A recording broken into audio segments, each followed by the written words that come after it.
राधे राधे दोस्तों, आज हम आपको एक ऐसी कहानी सुनाने जा रहे हैं जो आपको झकझोर कर रख देगी। ये कहानी है एक ऐसे बेटे की जिसने अपनी माँ का कलेजा तक निकाल कर खा लिया। अगर आप हमारे चैनल पर नए हैं तो कृपा करके इसे ज्यादा से ज्यादा लाइक, सब्सक्राइब और शेयर करें। दोस्तों, एक समय की बात है। एक राजा था जिसके 2 बेटे थे। उसका राज्य बहुत दूर दूर तक फैला हुआ था। राजा और रानी अपने दोनों बेटों को बहुत प्यार करते थे, ठीक वैसे ही जैसे हर माँ बाप अपने बच्चों से करते हैं। वे दोनों राजकुमारों को बड़े लाड प्यार से पाल रहे थे और उनकी पढ़ाई लिखाई भी पूरी होने वाली थी। राजकुमार अब जवान हो चुके थे। समय का पता ही नहीं चलता, पलक झपकते ही राजकुमार बड़े हो गए। एक दिन राजा ने दोनों राजकुमारों को अपने पास बुलाया और बड़े से कहा, बेटा, मैं तुम्हें राज्य का वारिस बनाना चाहता हूँ। इस पर राजकुमार बोला, पिताजी, अभी तो मेरी पढ़ाई पूरी हुई है, मुझे अभी राज्य के बारे में कुछ भी नहीं पता। इतनी जल्दी क्या है? मुझे अभी देश दुनिया घूमने दीजिए ताकि मैं एक अच्छा राजा बन सकूं। राजा को अपने बेटे की बात बहुत पसंद आई। राजा ने कहा, ठीक है बेटा, जब तुम कहोगे तब हम तुम्हें युवराज बना देंगे। बड़ा बेटा फिर बोला, पिताजी, मैं अभी इस दुनिया को घूमना चाहता हूँ, अपना राज्य देखना चाहता हूँ कि हमारा राज्य कहाँ तक फैला हुआ है। मुझे अपने राज्य के विस्तार की जानकारी होनी चाहिए। उसके पिता ने उसे इजाजत दे दी और कहा, तुम जाओ और जो कुछ भी कमा कर लाओ ताकि मैं भी देखूं कि दोनों बेटों में से कौन राज्य का वारिस बनने के लायक है। जो लायक होगा उसे ही मैं युवराज बनाऊंगा। अब बड़ा बेटा चल पड़ा तो छोटा बेटा भी जिद करने लगा, पिताजी, मैं भी भैया के साथ घूमने जाऊंगा, मैं भी इस दुनिया को देखना चाहता हूँ। राजा ने उसे भी जाने की आज्ञा दे दी। अब रानी आरती की थाल में हल्दी, चंदन और दही लेकर आई। ये सोचकर कि मेरे बच्चे परदेश जा रहे हैं तो दही से उनका मुंह मीठा कराऊंगी और चंदन का टीका लगाऊंगी ताकि उनकी यात्रा सफल हो और उनके साथ कुछ भी अशुभ न हो। आखिर वह माँ थी जो अपने बच्चों की बहुत फिक्र करती थी और उसने कभी भी उन्हें इस तरह बाहर नहीं भेजा था। जब रानी थाल लेकर आई तो बड़ा बेटा तो निकल चुका था और छोटा बेटा निकलने वाला था। रानी ने छोटे बेटे की आरती की, उसे हल्दी चंदन का टीका लगाया और मिश्री मिली हुई दही उसे खिलाते हुए कहने लगी, जाने से पहले मीठा मुंह करना होता है। छोटे बेटे ने माँ और पिताजी के पैर छुए और चलते चलते उसने अपने बड़े भाई को पकड़ लिया। अब दोनों साथ साथ चलते चलते राज्य की सीमा पार कर गए। चलते रहने के कारण उन्हें भूख प्यास लगाई और उनका बुरा हाल हो रहा था। तभी उन्होंने एक बूढ़ी औरत को देखा। वे उसके पास गए और कहने लगे, बूढ़ी माँ, क्या हमें थोड़ा पानी मिल सकता है? बूढ़ी औरत ने देखा कि ये तो राजकुमार है, बड़े भले बच्चे हैं। वह कहने लगी, बेटा, मेरे पास यहाँ पानी नहीं है, अगर तुम्हें पानी पीना है तो मेरे साथ मेरे घर चलो। वह बूढ़ी भटियारन उन दोनों को लेकर अपने घर आ गई। घर आकर उसने दोनों राजकुमारों को पानी पिलाया।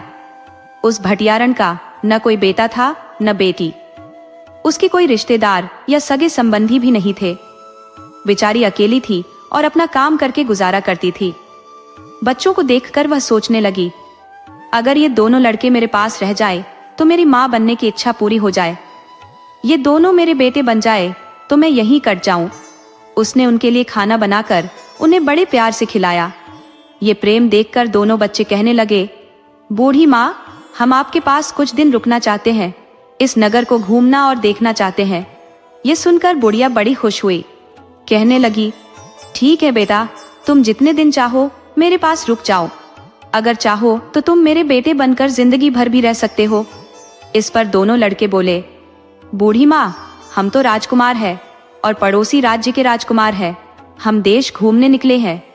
ये सुनकर बुढ़िया चुप हो गई और कहने लगी, बेटा, इस दुनिया में मेरा कोई नहीं है, तुम कुछ दिन मेरे पास रह लोगे, मैं उसी में खुश हो जाऊंगी। अब ये दोनों बुढ़िया के पास रहते। रात को बुढ़िया के पास आते और पूरा दिन नगर घूमते देखते। एक दिन उन्होंने देखा कि नगर के चौराहे पर ढोल नगाड़े बज रहे थे और बड़ी भीड़ जमा थी। उन्होंने बुढ़िया से पूछा, बुढ़िया माई, ये किस चीज की आवाज आ रही है? तब बुढ़िया ने कहा, बेटा, इस नगर के राजा ने अपनी राजकुमारी के लिए स्वयंवर रखा है। स्वयंवर की शर्त यह है कि उसने हाथी को जयमाला दी है। हाथी जिस व्यक्ति के गले में जयमाला डालेगा उसके साथ राजकुमारी का विवाह हो जाएगा। ये सुनकर दोनों राजकुमार कहने लगे कि हम भी स्वयंवर में जाएंगे। बुढ़िया कहने लगी कि स्वयंवर तो कई दिनों से चल रहा है, हर रोज हाथी माला लेकर चौराहे पर आता है और खड़ा हो जाता है। देश परदेश से कितने राजकुमार आए हैं, लेकिन हाथी ने किसी को भी जयमाला नहीं पहनाई। तब वे कहने लगे, फिर तो हम जरूर स्वयंवर देखने जाएंगे। दोनों राजकुमार अगली सुबह उस चौराहे पर जाकर खड़े हो गए। जब ढोल नगाड़े बजे और हाथी आया तो उसने देखा कि दो राजकुमार खड़े हैं। उस हाथी ने छोटे राजकुमार के गले में जयमाला डाल दी। ये देखकर बड़ा राजकुमार बहुत दुखी हुआ। उसे यह बात कचोटने लगी कि हाथी ने छोटे राजकुमार के गले में माला डाली, मेरे में क्यों नहीं डाली? मैं तो उससे ज्यादा होशियार हूँ, उसे ज्यादा अक्लमंद और बुद्धिमान हूँ, लेकिन उसने छोटे के गले में माला डाल दी।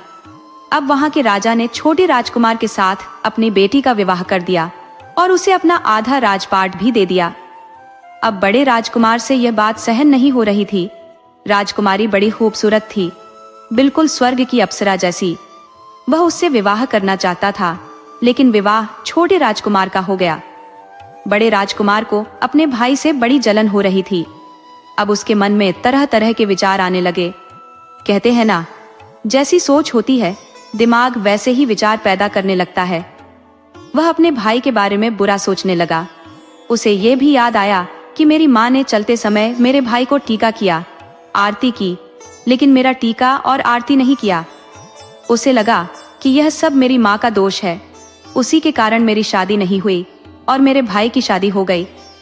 उसने अपने छोटे भाई से कहा, तुम यहाँ रहो, कुछ दिन आराम करो, मैं देश घूमने के लिए जाता हूँ। लेकिन उसने यह नहीं बताया कि वह वापस अपने राज्य जा रहा है। अब वह बड़ा राजकुमार वहां से चल पड़ा। उसके मन में बदला लेने की आग भड़क रही थी।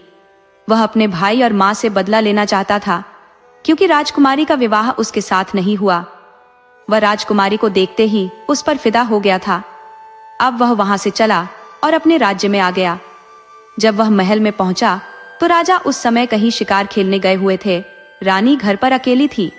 रानी ने अपने बड़े बेटे को देखकर उसे अपने गले से लगा लिया और कहने लगी, राजकुमार, तुम इतनी जल्दी कैसे लौट आए? तुम तो देश घूमने के लिए निकले थे। इस पर राजकुमार कहने लगा, माँ, छोटा है, उसकी नौकरी लग गई है। रानी ने पूछा, कहाँ है? तो वह कहने लगा, छोटे राजकुमार की नौकरी लग गई है और मुझे किसी ने कोई काम नहीं दिया, इसलिए मैं वापस आ गया। माँ, आज मेरा मन जंगल घूमने का कर रहा है, तुम मेरे साथ चलो। रानी कहने लगी, बेटा, तुम्हारे पिताजी शिकार पर गए हैं, उनके वापस आने पर मैं उनसे पूछ लेती हूँ। उनसे पूछने के बाद मैं तुम्हारे साथ जरूर आऊंगी। तो वह कहने लगा, नहीं माँ, मेरा छोटा भाई भी नहीं है, नहीं तो मैं उसे अपने साथ ले जाता। आज मेरा घूमने का बहुत मन है। अपने बेटे की ऐसी बात सुनकर माँ तुरंत उसके साथ चल दी। कहने लगी, ठीक है, मेरे बेटे का इतना मन कर रहा है तो चलो, मैं तुम्हारे साथ चलती हूँ। उस दिन वह अपने बड़े बेटे के साथ चल दी, यह सोचकर कि अपने बेटे के साथ जा रही है तो इसमें पूछने वाली क्या बात है। अब चलते चलते वे घने जंगल में चले गए। रानी को ज्यादा चलने की आदत नहीं थी तो वह बेचारी थक गई। उसे ज्यादा चला नहीं जा रहा था, लेकिन जो राजकुमार था वह तो एक चाल चल रहा था। उसके मन में तो साजिश चल रही थी। वह रानी को लेकर चलता रहा।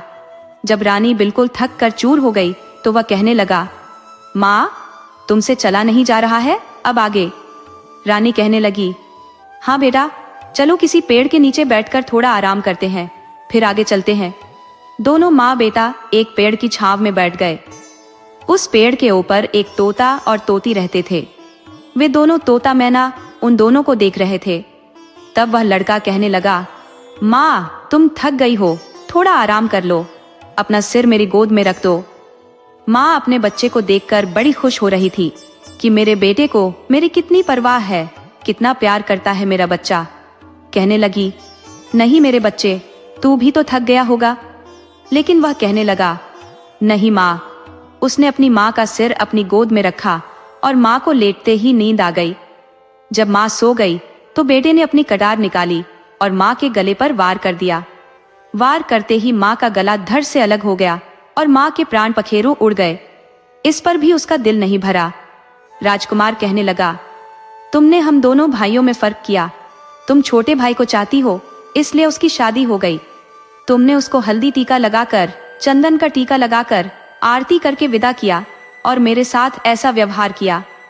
तभी मुझे राजकुमारी नहीं मिली और उसने माँ को मार दिया। तोता और मैना ऊपर बैठे सब देख रहे थे। उन्हें भी देखकर बड़ा दुख हुआ कि देखो कैसा कलयुगी बेटा है जिसने अपनी माँ को मार दिया। लेकिन इस पर भी उसे तसल्ली नहीं हुई। उसने कटार ली और अपनी माँ का कलेजा चीर कर निकाल लिया। कलेजा निकालकर उसने अपने गमछे में रखा और उसे लेकर महल की तरफ चल दिया। लेकिन जब कलेजा था तब भी वह बेटे के लिए तड़प रहा था। कलेजा कह रहा था, बेटा धीरे धीरे चल, गिर जाएगा, कोई कांटा लग जाएगा। ये आवाज सुनकर राजकुमार चौंका कि यह आवाज कहां से आ रही है। लेकिन उसने सोचा, मेरा मन का वहम है, ऐसे ही आवाज आ रही होगी। उसने जितना कलेजा खाया गया उतना खा लिया। उसके बाद जो बच गया उसने सोचा, अगर किसी ने देख लिया तो सवाल जवाब करेंगे, मैं क्या जवाब दूंगा। इसलिए उसने जो बच गया उसे अपने महल के आंगन में ले जाकर गाड़ दिया। उधर छोटा राजकुमार भी उसका मन नहीं लग रहा था। उसे अपने माँ पिता की बड़ी याद आ रही थी। वह राजा से कहने लगा, राजा साहब, मैं काफी दिन रह लिया हूँ, अब मुझे अपने राज्य जाना चाहिए। मुझे माता पिता से मिलना चाहिए, मुझे उनकी बड़ी याद आ रही है। वे भी मेरे लिए तड़प रहे होंगे, क्योंकि मेरा भाई तो अभी राज्य में पहुंचा नहीं होगा और उन्हें इस खुशखबरी का भी नहीं पता चला होगा कि मेरी शादी हो गई है। मैं अपनी पत्नी को साथ लेकर अपने राज्य जाना चाहता हूँ। उसकी यह बात सुनकर राजा बड़ा खुश हुआ कि देखो राजकुमार को अपने माता पिता की कितनी चिंता है। कितने राजकुमार तो ऐसे होते हैं जो धन और राज्य के लालच में सब कुछ भूल जाते हैं, लेकिन आज भी उसकी लगन अपने माता पिता में लगी हुई है। तो वह अपनी बेटी और अपने दामाद को बहुत सारा धन, हाथी घोड़े और दासियां देकर विदा कर देते हैं। कुछ दिन बाद राजकुमार जब विदा होकर हाथी घोड़ों के साथ अपने राज्य में आता है, तो राजा जब शिकार से आया तो राजा ने पूछा कि रानी कहाँ गई है। सब कहने लगे कि हमने रानी को नहीं देखा। राजा कहने लगा कि रानी तो मेरे बिना कहीं नहीं जाती। तब उसने अपने बड़े बेटे को बुलाया और पूछा कि तुम्हारी माँ कहाँ गई है। तब बड़ा बेटा कहने लगा, पिताजी, मेरी माँ अपने मायके गई है, मैं उनको छोड़कर आया हूँ। तब राजा को तसल्ली हो गई कि बेटा छोड़कर आया है तो अपने मायके चली गई होगी। मैं शिकार पर था, उसका मन नहीं लगा होगा, कोई नहीं, कुछ दिन बाद लौट आएगी। उधर छोटा बेटा अपनी पत्नी को लेकर जब राजमहल पहुंचा तो राजमहल में खुशियां छा गई। राजा कहने लगे, बेटा तुम्हारी माँ तो मायके गई है और इसलिए वह तो पता नहीं कब तक आएंगी। अब जो उसका गृह प्रवेश और जरूरी रस्में थी बहू की, राजा और जो उसके दास दासियां हैं, घर परिवार के लोग हैं, मिलकर जो रानी है मतलब पुत्रवधू, उसका गृह प्रवेश करा देते हैं।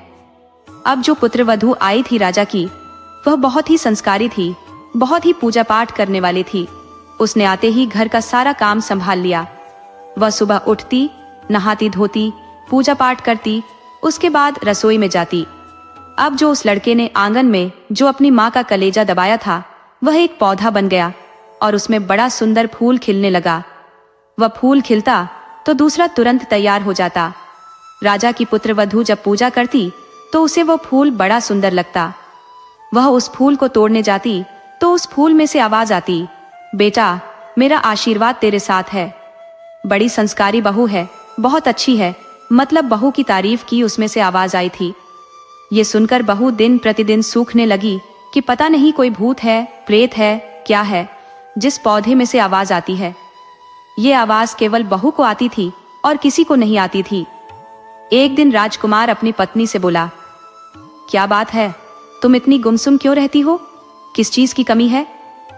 तब वह बोली कि मैं क्या बताऊं, मुझे इस पेड़ में से ऐसी आवाज आती है जैसे कोई माँ अपनी बेटी से बात कर रही हो, मुझे बड़ा डर लगता है। राजकुमार ने कहा, अच्छा यह बात है।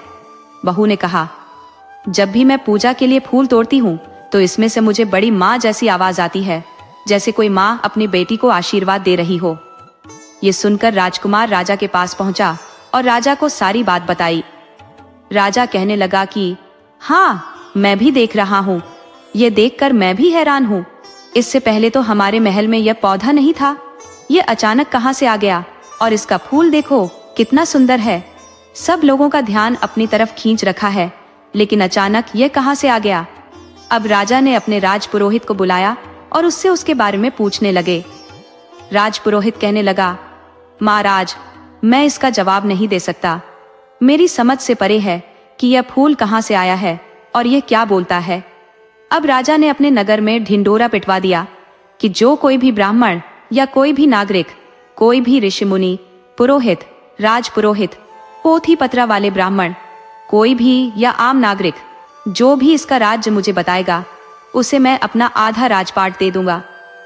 बहुत से ज्ञानी ध्यानी लोग आए, लेकिन सफल रहे, कोई उसका राज नहीं समझ सके। अब पड़ोसी गांव में एक ब्राह्मण अपनी पत्नी के साथ रहता था। वह ब्राह्मण भीख मांगकर गुजारा करता था। ब्राह्मण घर से बाहर, घर से मतलब गांव में 5 घर से भीख मांगता और उन 5 घर से एक मुट्ठी अनाज वह भीख में लेता। ऐसे करके एक न एक दिन में बरसात गांवों से भीख मांगता और 5-5 घर चुनता था, और जितना अनाज उसे मिलता उसी में वह और उसकी पत्नी गुजारा करते थे। वे बड़े गरीब थे, उनकी बड़ी दयनीय स्थिति थी, बड़े कष्ट में दिन बीत रहे थे। उस ब्राह्मण को लोग पागल कहते थे कि देखो, इतना मूर्ख ब्राह्मण है जो 5 घर से भीख मांगता है। अगर घर से बाहर घर से भीख मांगे तो इसकी कितनी अच्छे से इसकी जरूरतें पूरी हो जाई। लेकिन वह ब्राह्मण बहुत ही भोले बाबा का भक्त था। उसे मोह माया से कोई लगाव नहीं था, वह अपना उसी में खुश रहता। एक दिन उसकी पत्नी बोली, ब्राह्मण से बोली, स्वामी, राजा ने जो यह मुनादी करवाई है, आप भी राजमहल जाइए, आप उसके बारे में बताकर आइए, आप भी तो ज्ञानी है। वह ब्राह्मण कहने लगा, अरे भगवान, तो क्यों मुझे सजा का पात्र बनाना चाहती है? मेरे को तो समझ नहीं आ रहा, मैं तुझे कहाँ से ज्ञानी दिखता हूँ? मुझे नहीं पता उसका क्या राज है। अगर मुझे उसका राज पता होता तो मैं जरूर जाता। लेकिन ब्राह्मणी ने जिद पकड़ ली और कहने लगी कि तुम अपनी गरीबी दूर करना ही नहीं चाहते। कहते हैं ना, तुम्हें तो गरीब पैदा हुए और गरीब ही मरना है। अपने घर में झगड़ा न हो, इसलिए वह ब्राह्मण वहां से चल दिया। चलते चलते ब्राह्मण उसी जंगल में आ गया और उसी पेड़ के नीचे बैठ गया जहाँ राजकुमार ने रानी को मारा था। वहां पर तो रानी का शरीर थोड़े ही रखा रहता था। उसी पेड़ के ऊपर तोता मैना बैठे हुए बातें कर रहे थे। ब्राह्मण थका हुआ था तो उस पेड़ की गहरी छाया में बैठ गया। उसे नींद नहीं आ रही थी। वह यह सोच सोच कर परेशान था कि राजा को मैं क्या बोलूंगा। राजा जरूर मुझे सूली पर लटकाएगा, लेकिन अगर घर वापस जाऊंगा तो पत्नी झगड़ा करेगी। इससे अच्छा तो जो होगा देखा जाएगा। तभी तोता मैना आपस में बातें कर रहे थे। तोता कहने लगा, मैना, देख रही है क्या चल रहा है आजकल? कैसा घोर कलयुग आ गया है। मैना कहने लगी, क्या बात है तोता? तब तोता कहने लगा, तूने देखा, उस दिन उस राजकुमार ने अपनी माँ को यहाँ पर जो उसका गला काट दिया था और उसका कलेजा निकाल कर जो खाने के लिए ले गया। उस राजकुमार ने उस कलेजे को अपने आंगन में रख दिया, मतलब मिट्टी में दबा दिया। और उस कलेजे से माँ की जो ममता है वह इतनी पवित्र होती है कि अपने बच्चों को मरने के बाद भी आशीर्वाद देती है। वहाँ उस घर में एक पौधे के रूप में जन्म लिया है और उस पौधे में फूल बहुत सुंदर खिलते हैं। जब भी उसकी बहू फूल तोड़ने जाती है तो अपनी बहू से बड़ी प्रसन्न होती है और आशीर्वाद की झड़ी लगा देती है कि कैसी संस्कारवान बहू घर में आई है। लेकिन उसकी बहू उससे बहुत डरती है। ये आवाज कहाँ से आई है? उसका डरना भी लाजिमी है कि ऐसा कोई पौधा बोलता तो नहीं है, और उसकी आवाज भी बहुत ही सुनाई देती है। अब राजा ने जो मुनादी कराई है कि जो कोई भी इसका अर्थ बताएगा उसे मैं अपना आधा राजपाट दे दूंगा। मैना, ये मूर्ख ब्राह्मण यहाँ जा रहा है उसका अर्थ बताने के लिए, और इसे तो खुद इतना ज्ञान नहीं है, भीख भी उतने ही मांगता जिसमें उसका गुजारा भी धन से नहीं चले। यह मूर्ख ब्राह्मण चला उनका जो है उनकी जो समस्या का हल करने। ब्राह्मण सारी बातें सुन रहा था। ब्राह्मण थोड़ी देर आराम किया। तोता मैना की सारी बातें सुनी। जब मैना कह रही है, हाँ, कैसे भूल सकती हूँ मैं वह दिन, तोता, जिस दिन उस निर्दयी बेटे ने अपनी माँ को यहाँ हमारे सामने, हमारी आंखों के आगे कटार से उसका गला काट दिया, जिसका धड़ और सिर अलग पड़ा हुआ था। उसे तब भी चैन नहीं मिला तो उसने कटार से कैसे अपनी माँ का दिल निकाल लिया था, और उसके शरीर को तो जंगली जानवर खा गए। लेकिन उस दिन से मैं चैन से नहीं सो पाई कि क्या एक बेटा इतना कपूत हो जाता है जो अपनी माँ का कलेजा निकाल कर खा जाता है। तोता मैना आपस में बातें कर रहे थे और ब्राह्मण उसकी सारी बातें सुन रहा था। आराम करने के बाद उधर तोता मैना भी अपनी बातें पूरी करके उड़ गए और ब्राह्मण वहां से चल दिया। ब्राह्मण समझ गया ये तो राजा के घर की सारी बातें हैं। उसे उसकी सारी बातों का अर्थ मिल गया, क्योंकि मैना ये कह रही थी कि अब इस ब्राह्मण का भाग्य जागने वाला है, अब इसकी गरीबी दूर होने वाली है। अब वह समझ गया कि राजा की ही बातें हैं, क्योंकि उसने तोता मैना की सारी बातें सुन ली थी। जब ब्राह्मण राजा के महल में गया तो उसने द्वारपाल से कहा कि राजा को बताओ, कोई ब्राह्मण आया है और वह तुम्हारी समस्या का हल बताएगा। द्वारपाल महल में गया और उसने राजा को ब्राह्मण के आने की बात बताई। राजा ने राजमहल में ब्राह्मण का बड़ा सत्कार किया, प्रेम से उसे बिठाया और अगले दिन जब दरबार सजा तो ब्राह्मण को दरबार में बुलाया गया। कुछ ब्राह्मण और भी थे जो ब्राह्मण को जानते थे। सब लोग उसका मजाक उड़ाने लगे। अरे यह तो वो ब्राह्मण है, ये भला क्या बताएगा, ये तो मूर्खता के लिए प्रसिद्ध है। लेकिन वह बिल्कुल भी विचलित नहीं हुआ। वह सबके ताने सुन रहा था, सबके व्यंग्य सुन रहा था। तब वह राजा से कहने लगा, राजा साहब, छोटी मुंह बड़ी बात, अपने बड़े राजकुमार को मेरे पास बुलाइए। राजा कहने लगे, साफ साफ बोलो ब्राह्मण, आप कहना क्या चाहते हो। राजा कहने लगे, महाराज, मैं आपको साक्षात प्रमाण दूंगा और आप जो भी फैसला लेंगे, अगर मेरी गलती हो तो आप मुझे सूली पर भी चढ़ा देना, क्योंकि जो रानी है वह कोई मायके नहीं गई है, कोई अपने पीहर में नहीं है, उसको तो तुम्हारे बेटे ने कत्ल कर दिया है। ये सुनकर राजा अपने सिंहासन से खड़ा हो गया और मारे गुस्से के थर थर कांपने लगा। कहने लगा, ब्राह्मण क्या बोल रहा है, तुम्हारी जबान खिंचवा दी जाएगी जो तुम राजकुमार पर इल्जाम लगा रहे हो। वह अपनी माँ से कितना प्यार करते हैं और उनकी माँ मुझसे कितना प्यार करती है, ये मैं बचपन से देखता चला आ रहा हूँ। ब्राह्मण बड़ा शांत था, कहने लगा।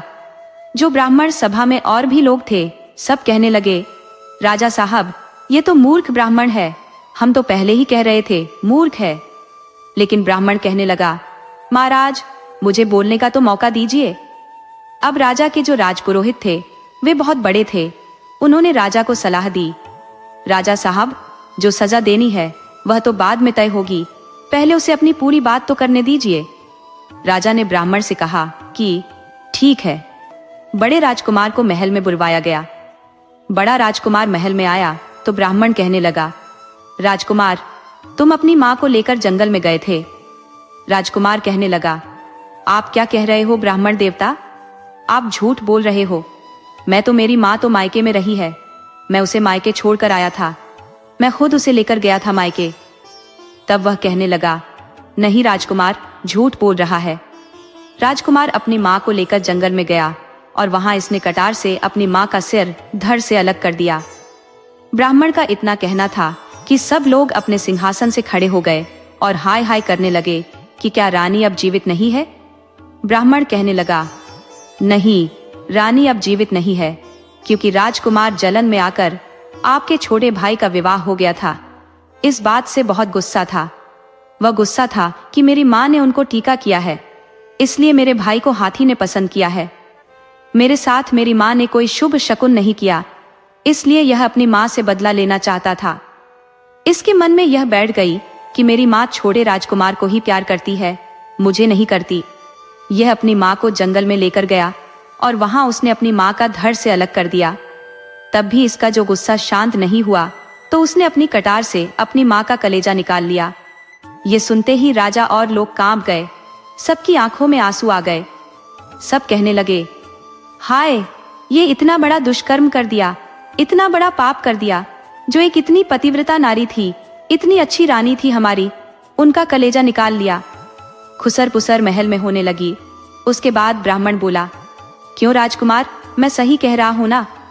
राजकुमार फिर हकलाया, कहने लगा कि यह ब्राह्मण झूठ है, झूठ बोल रहा है।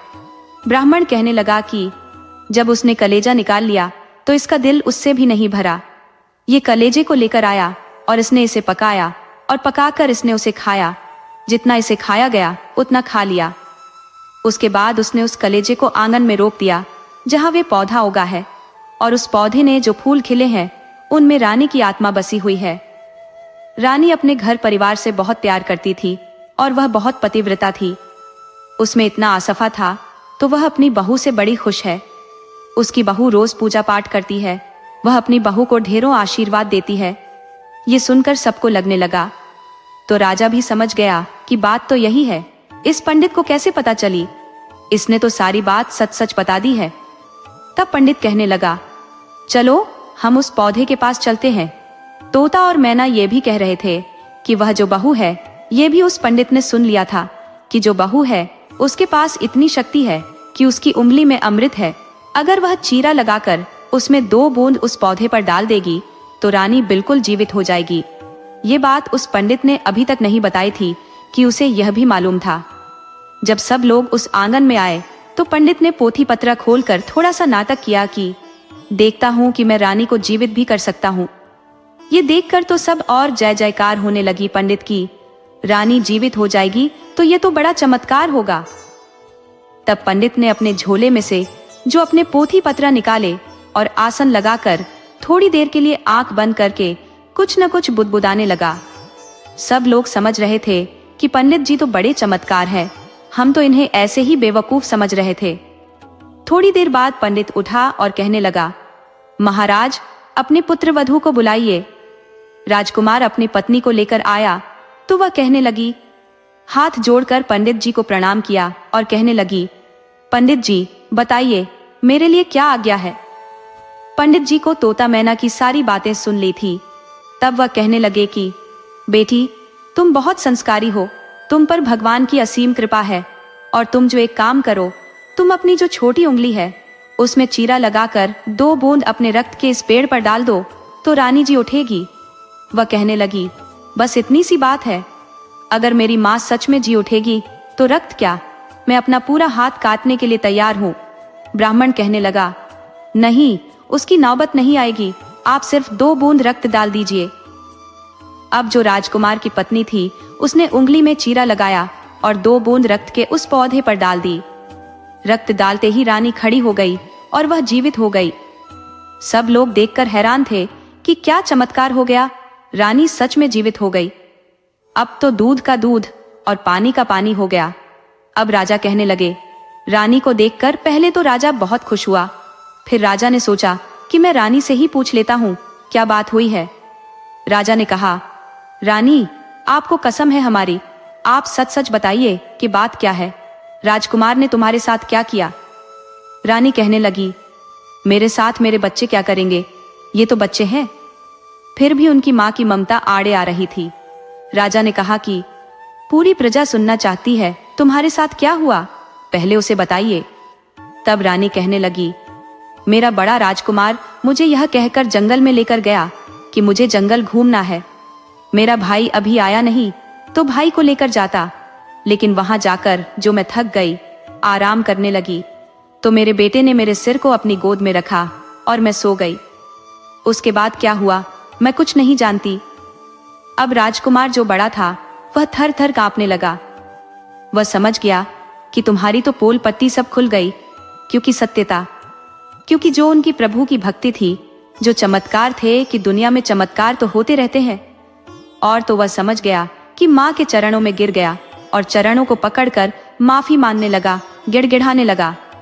उसकी माँ ने अपने बेटे को उठाया और अपने सीने से लगा लिया। कहने लगी, बेटा तू क्यों रोता है?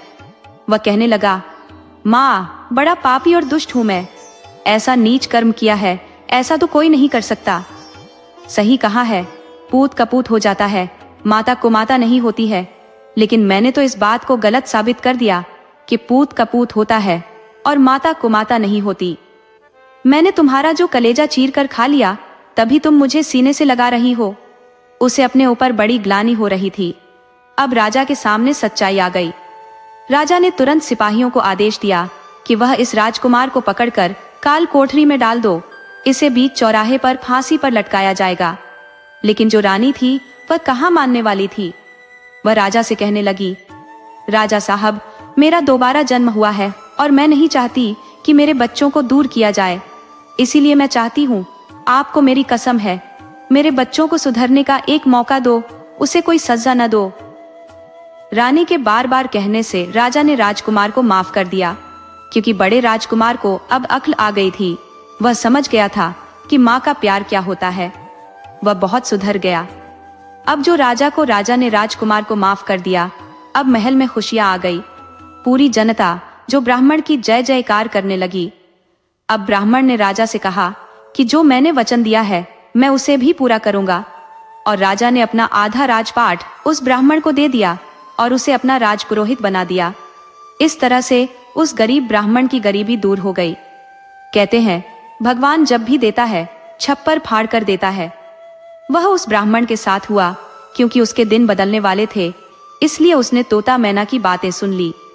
वह तो मूर्ख ब्राह्मण था, उसे क्या ज्ञान था। लेकिन जब भगवान देता है तो कोई ना कोई बहाना जरूर लगाता है, और जब भगवान लेता है तब भी कोई ना कोई बहाना जरूर लगाता है। दोस्तों, अगर आपको हमारी कहानी पसंद आई हो तो कृपया ज्यादा से ज्यादा लाइक करें, सब्सक्राइब करें और शेयर करें। राधे राधे।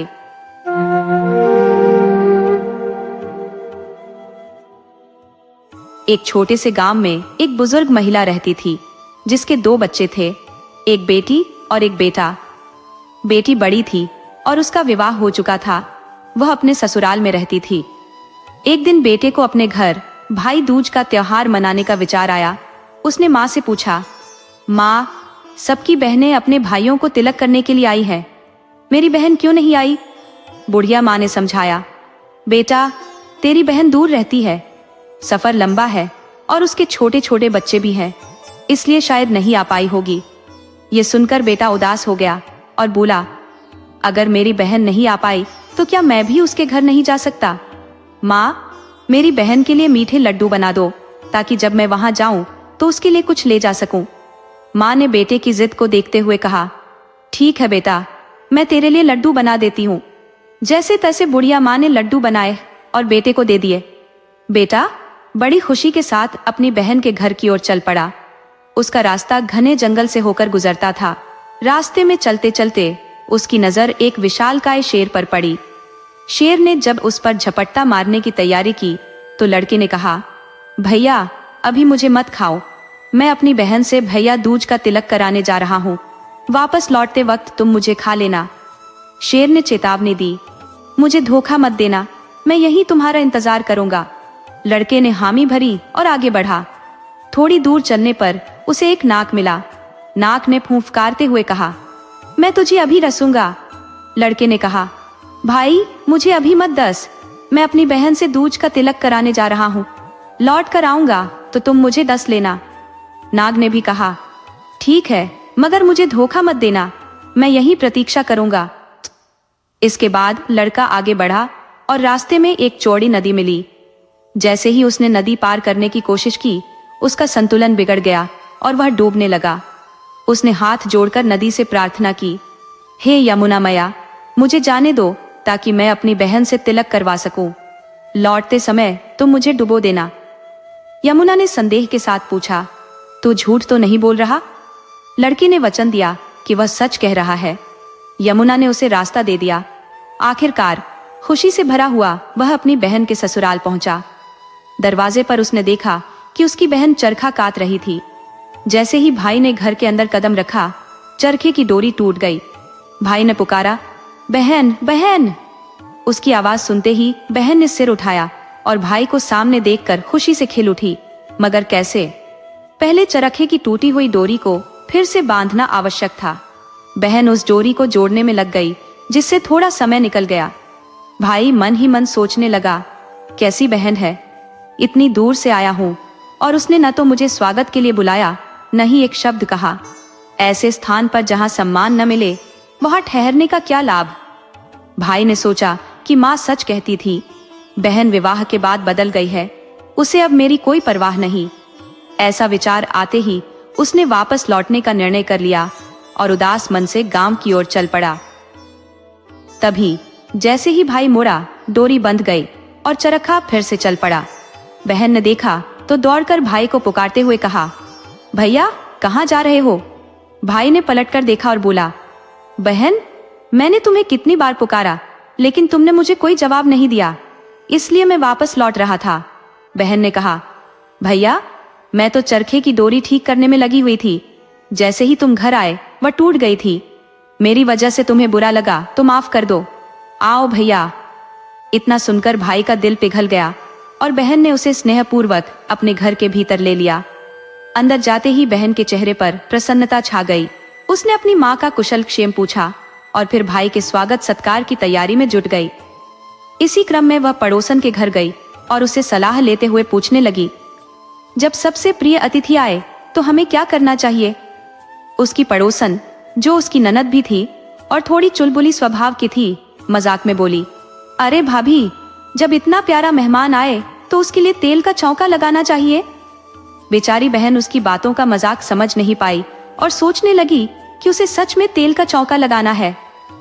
घर वापस जाकर उसने सचमुच तेल का चौका लगा दिया और घी में चावल भी पकाने की तैयारी करने लगी। समय बीतता गया पर न तो चौका तैयार हुआ और न ही चावल ठीक से पके। परेशान होकर वह दूसरी पड़ोसन के पास गई और कहा, बहन, मेरा प्यारा भाई इतने सालों बाद आया है, उसके स्वागत के लिए क्या विशेष करूं? दूसरी पड़ोसन ने भी सुझाव दिया, अरे 2 मिट्टी के चौके लगाओ और पानी में चावल सीजने के लिए रख दो। इस सलाह पर चलते हुए बहन ने घर लौटकर गोबर और मिट्टी से चौके बनाए और पानी में चावल सीजने के लिए रख दिए। इस बार चावल ठीक से पक गए। अब वह पूरे मनोयोग से भाई का स्वागत करने में लग गई और उसके लिए सजीव आदर सत्कार का आयोजन किया। भाई को भरपेट स्वादिष्ट भोजन परोसा और उसकी भरपूर आवभगत की।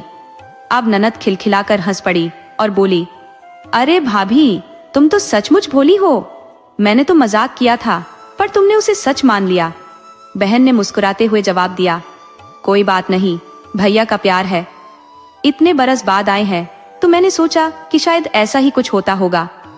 इसके बाद उसने अपने भैया के साथ ढेर सारी खुशगवार बातें की, पूरे गांव की खबरें ली, बचपन की यादों को ताजा किया। भैया 4-5 दिन वहीं रुका। बच्चों ने भी उसे मामा मामा कहकर घेर लिया और खूब मस्ती की। बहन का 7-8 महीने का छोटा बेटा था, जिसे वह दूध पिलाकर पालने में सुला देती और फिर घर के काम में लग जाती। भैया ने गांव में जीजा के साथ घूमने का भी आनंद लिया और बच्चों के संग खेलकर मन बहलाया। कुछ दिन बिताने के बाद भैया ने बहन से कहा, बहन, अब मुझे लौटना होगा, माँ इंतजार कर रही होगी। बहन ने कहा, ठीक है भैया, तुम सुबह जल्दी निकल जाना, मैं तुम्हारे लिए रास्ते का खाना भी बना दूंगी। भैया ने सहमति में सिर हिलाया और कहा, हाँ बहन, मुझे बहुत दूर पैदल जाना है, तो तुम सुबह जल्दी उठना ताकि मैं समय पर निकल सकूं। उन दिनों यातायात के साधन नहीं थे, केवल बैलगाड़ियां या पैदल चलने का ही विकल्प था। बहन बोली, भैया, तुम बिल्कुल निश्चिंत रहो, मैं तुम्हारी सारी तैयारी कर दूंगी और तुम्हें सुबह ही विदा कर दूंगी। भोर होते ही बहन उठी और चक्की पर आटा पीसने लगी। उसने अपने भैया के लिए थोड़ा गेहूं पिसा, लेकिन अनजाने में आटे में एक सांप का हिस्सा मिल गया जो उसे दिखाई नहीं दिया। उसने उसी आटे से जल्दी जल्दी रोटियां बना दी और पोटली में बांधकर अपने भैया को दे दी। भैया ने पोटली थामी, आशीर्वाद लिया और अपने रास्ते निकल पड़ा। कुछ दूर चलने के बाद दिन पूरी तरह निकल आया। उधर बहन घर पर चक्की साफ कर रही थी, तभी उसकी नजर पिसे हुए सांप के हिस्से पर पड़ी। उसे देखते ही वह घबरा गई, उसकी आंखों में आंसू आ गए।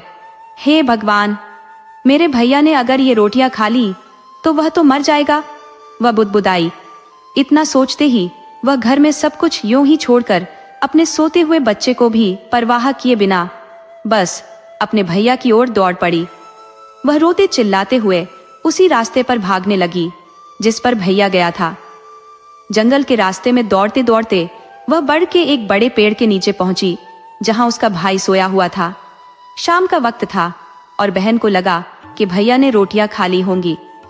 ये सोचकर उसकी आंखों से आंसू बहने लगे। दिल में भय समा गया कि कहीं उसने अपने भैया को खो न दिया हो। तभी बहन देखती है कि उसके भाई की पोटली में बंधी रोटियां वैसे की वैसे रखी है। यह देख वह राहत की सांस लेती है और मन ही मन ईश्वर का धन्यवाद करती है कि उसका भाई सुरक्षित है। वह जल्दी से पास में एक गड्ढा खोदती है और उन रोटियों को उसमें दबा देती है। फिर अपने भाई के जागने का इंतजार करते हुए वहीं बैठ जाती है। कुछ देर बाद जब उसका भाई उठता है और अपनी बहन को वहां बैठा देखता है तो हैरान होकर पूछता है, अरे बहन, तुम यहाँ क्या कर रही हो? तब बहन जवाब देती है, भैया, जब मैं तुम्हारे सफर के लिए सुबह आटा पीस रही थी तो उस आटे में गलती से एक सांप भी पिस गया। मुझे डर हुआ कि अगर तुमने वो रोटियां खा ली तो तुम्हें कुछ हो सकता है, इसलिए भैया मैं बेचैन होकर तुम्हारे पीछे दौड़ी चली आई। शुक्र है कि तुमने रोटियां नहीं खाई और मैंने उन्हें एक गड्ढा खोद कर दबा दिया। दोनों भाई बहन वहीं बैठकर आपस में बातें करने लगे। भाई ने कहा, ठीक है बहन, अब मुझे जाना होगा, तुम घर लौट जाओ। जीजा और बच्चे अकेले हैं?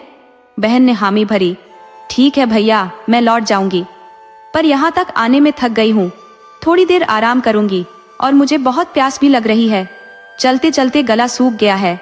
भाई ने कहा, कोई बात नहीं, पास में एक तालाब है, मैं तुम्हारे लिए पानी ले आता हूँ। इस पर बहन ने कहा, नहीं भैया, तुम रहने दो, मैं खुद ही तालाब के पास जाकर पानी पी लूंगी। वह तालाब की ओर पानी पीने गई तो वहां उसने देखा कि एक बुजुर्ग महिला किनारे पर कुछ लिख रही थी। जब बहन ने तालाब के किनारे बैठी उस बुजुर्ग महिला को देखा तो उसे यह देखकर आश्चर्य हुआ कि इतनी घने जंगल में यह बुढ़िया यहाँ क्या लिख रही है। उत्सुकतावश वह पास गई और विनम्रता से बोली, माँ जी, आप कौन है और यहाँ इस निर्जन स्थान पर अकेले क्या कर रही है? बुढ़िया ने धीरे से जवाब दिया, बेटी, मैं बेमाता हूँ। आज एक भाई की बहन ने सांप को मार दिया, पर उसी के कारण उस भाई की मृत्यु की कथा लिख रही हूँ जो उसके भाग्य में बदी है। ये सुनते ही बहन का मन सशंकित हो उठा और उसे आभास हुआ कि यह बात उसके अपने भाई से जुड़ी है। वह बुजुर्ग महिला से बोली, माँ जी, क्या ऐसा कोई उपाय है जिससे मैं अपने भाई की रक्षा कर सकूं? बेमाता ने गंभीरता से कहा, बेटी, तेरा भाई उन विरलों में से है जिनकी बहन ने कभी उन्हें अपशब्द नहीं कहे, न कभी अभिशाप दिया, मगर उसके भाग्य में कठिनाइयां लिखी हैं। अगर वह जहर से बच भी गया तो आगे उसे उफनती नदी मिलेगी जिसमें उसका डूबना तय है, और यदि उससे भी उसका जीवन बच निकला तो एक विषैला काला नाग उसके रास्ते में प्रतीक्षा करेगा।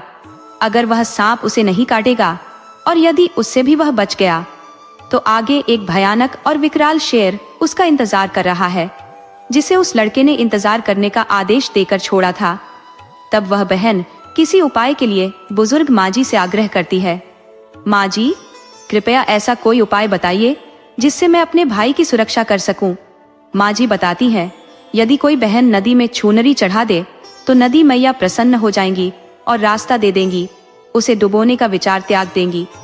फिर कहती है, आगे एक काला नाग भी मिलेगा, यदि उसे कोई दूध पिला दे तो वह भी उसे डसेगा नहीं, और जो शेर है उसे यदि कोई मांस का टुकड़ा खिलाए तो वह भी छोड़ देगा, जान का संकट टल जाएगा। इतना सुनते ही वह बहन अपने भाई के पास लौट आती है। उसे देखती है कि उसका भाई शांत भाव से आंखें मूंदे विश्राम कर रहा है। बहन चुपचाप उसके पास बैठ जाती है और सोचती है, जब भाई जागेगा तभी मैं आगे बढ़ूंगी। तभी उसकी दृष्टि बरगद के पेड़ पर जाती है जहां एक चकवा और चकवी बैठे आपस में वार्तालाप कर रहे थे। बहन उनकी बातचीत को सुनती है जो कि उसकी समझ में आ रही थी। चकवा चकवी से कहता है, चकवी, इस लड़के का भाग्य इन तीनों संकटों से बचाव करेगा, चौथा संकट ही इसे आघात पहुंचा सकेगा। एक तो यह संकट टल गया, 3 और मार्ग में आकर भी इसे हानि नहीं पहुंचा पाएंगे क्योंकि इसकी माता ने उपाय सुझा दिए थे, लेकिन अब भी इसकी 4 घातक परीक्षाएं शेष है। कौन इसे इनसे सुरक्षित निकालेगा? तब चकवी कहती है, पियाजी, ऐसा क्या है जो इस बालक के भाग्य में इतनी बार मृत्यु लिखी हुई है? चकवा उत्तर देता है, प्रिय, यह एक सच्चे हृदय वाली बहन का भाई है। उसकी बहन ने कभी उसे कटु वचन नहीं कहे, कभी उसके प्रति दुर्भाव नहीं रखा। तब चकवी कहती है, तो बताइए, इसके जीवन की वे कौन सी बाधाएं हैं और वे कैसे आएंगी? चकवा कहता है, जब इस लड़के का विवाह तय हो जाएगा और यह घुड़चड़ी के लिए अपने घर से निकलेगा तब उसके घर का दरवाजा इस पर आ गिरेगा। यदि वह यहाँ भी बच गया तो बारात में आगे बढ़ते समय मार्ग में एक विशाल बरगद का वृक्ष आएगा। जैसे ही यह उसके नीचे से निकलेगा वह टूटकर इसके ऊपर गिर जाएगा। यदि यह वहां भी बच गया तो फेरों के समय उस पर एक नाग छोड़ा जाएगा जो इसे डस लेगा और अगर यहाँ भी वह बच निकला तो अंत में जब यह देवताओं की पूजा करके उनके सम्मुख विश्राम करेगा, तब एक भयानक दानव प्रकट होगा जिसके 2 सिर और 4 हाथ होंगे और वह इसे उठा ले जाएगा। यदि वहां पर 3 सिर और 6 हाथ हो तो भी यह संकट से उबर सकता है। इसीलिए इसके भाग्य में ये कठिनाइयां लिखी गई हैं और कौन इसे इनसे सुरक्षित निकाल सकेगा। वह लड़की चकवा और चकवी की वार्ता बड़े ध्यान से सुन रही थी। जैसे ही उसने सुना कि उसकी माता ने उसे एक अनन्य और निस्वार्थ बहन बताया था, एक ऐसी बहन जिसने अपने भाई के लिए कभी कोई कठोर शब्द नहीं कहे थे, उसके मन में विचार उमड़ने लगे। अचानक ही उसने वहीं बैठे बैठे ऊंची आवाज में अपने भाई को गालियां देना शुरू कर दिया। अरे भैया, तू तो मर जा, तेरी लाश उठेगी, तू तो निकम्मा और अयोग्य है। वह क्रोध और वेदना से भरकर तरह तरह के अपशब्द कहने लगी। उसका भाई यह सब सुनकर चौंक कर जाग गया। उसे समझ नहीं आ रहा था कि उसकी बहन को अचानक क्या हो गया है। उसने उसे शांत कराने की कोशिश की, लेकिन बहन का क्रोध और शब्द और भी कठोर होते जा रहे थे। तू किस काम का है? तू मर जा, तेरी चिता जलेगी। भाई ने उसे बार बार समझाने का प्रयत्न किया, लेकिन बहन अपने आवेश में उसे सुने बिना और अधिक कटु शब्दों से उसे कोसती रही। अब बहन ने ठान लिया था कि वो अपने भाई का साथ नहीं छोड़ेगी। उसके शब्दों की धार और कटुता लगातार बढ़ रही थी। भाई को यह समझ नहीं आ रहा था कि बहन, जो कभी तू कहकर भी नहीं बोलती थी, अब अचानक इतनी तीखी बातें क्यों कर रही है। वह हैरान था कि शायद बहन के मन में कुछ खोट आ गया हो, या शायद उस पर किसी अनजान शक्ति का प्रभाव हो गया हो। रास्ते में चलते चलते दोनों एक नदी के किनारे पहुंचे। नदी में उफान था जो डरावने अंदाज में बह रही थी, मानो दोनों को डुबो देना चाहती हो। तब बहन ने थैले में से एक लाल चुनरी निकाली और उसे नदी मैया को अर्पित कर दिया। नदी शांत हो गई, मानो उन्हें सुरक्षित रास्ता देने के लिए सहमत हो गई हो। दोनों भाई बहन उस ओर से आगे बढ़ गए, परंतु बहन की कड़वी बातें थमने का नाम नहीं ले रही थी। वह निरंतर भाई को श्रापित करती जा रही थी। कुछ आगे चलकर उन्होंने देखा, एक काला नाग फन फैलाए खड़ा था, जैसे उसी का इंतजार कर रहा हो। बहन ने तुरंत नाग के सामने दूध से भरी कटोरी रख दी। नाग ने दूध पिया और शांत भाव से झाड़ियों में लुप्त हो गया। रास्ता साफ हो गया।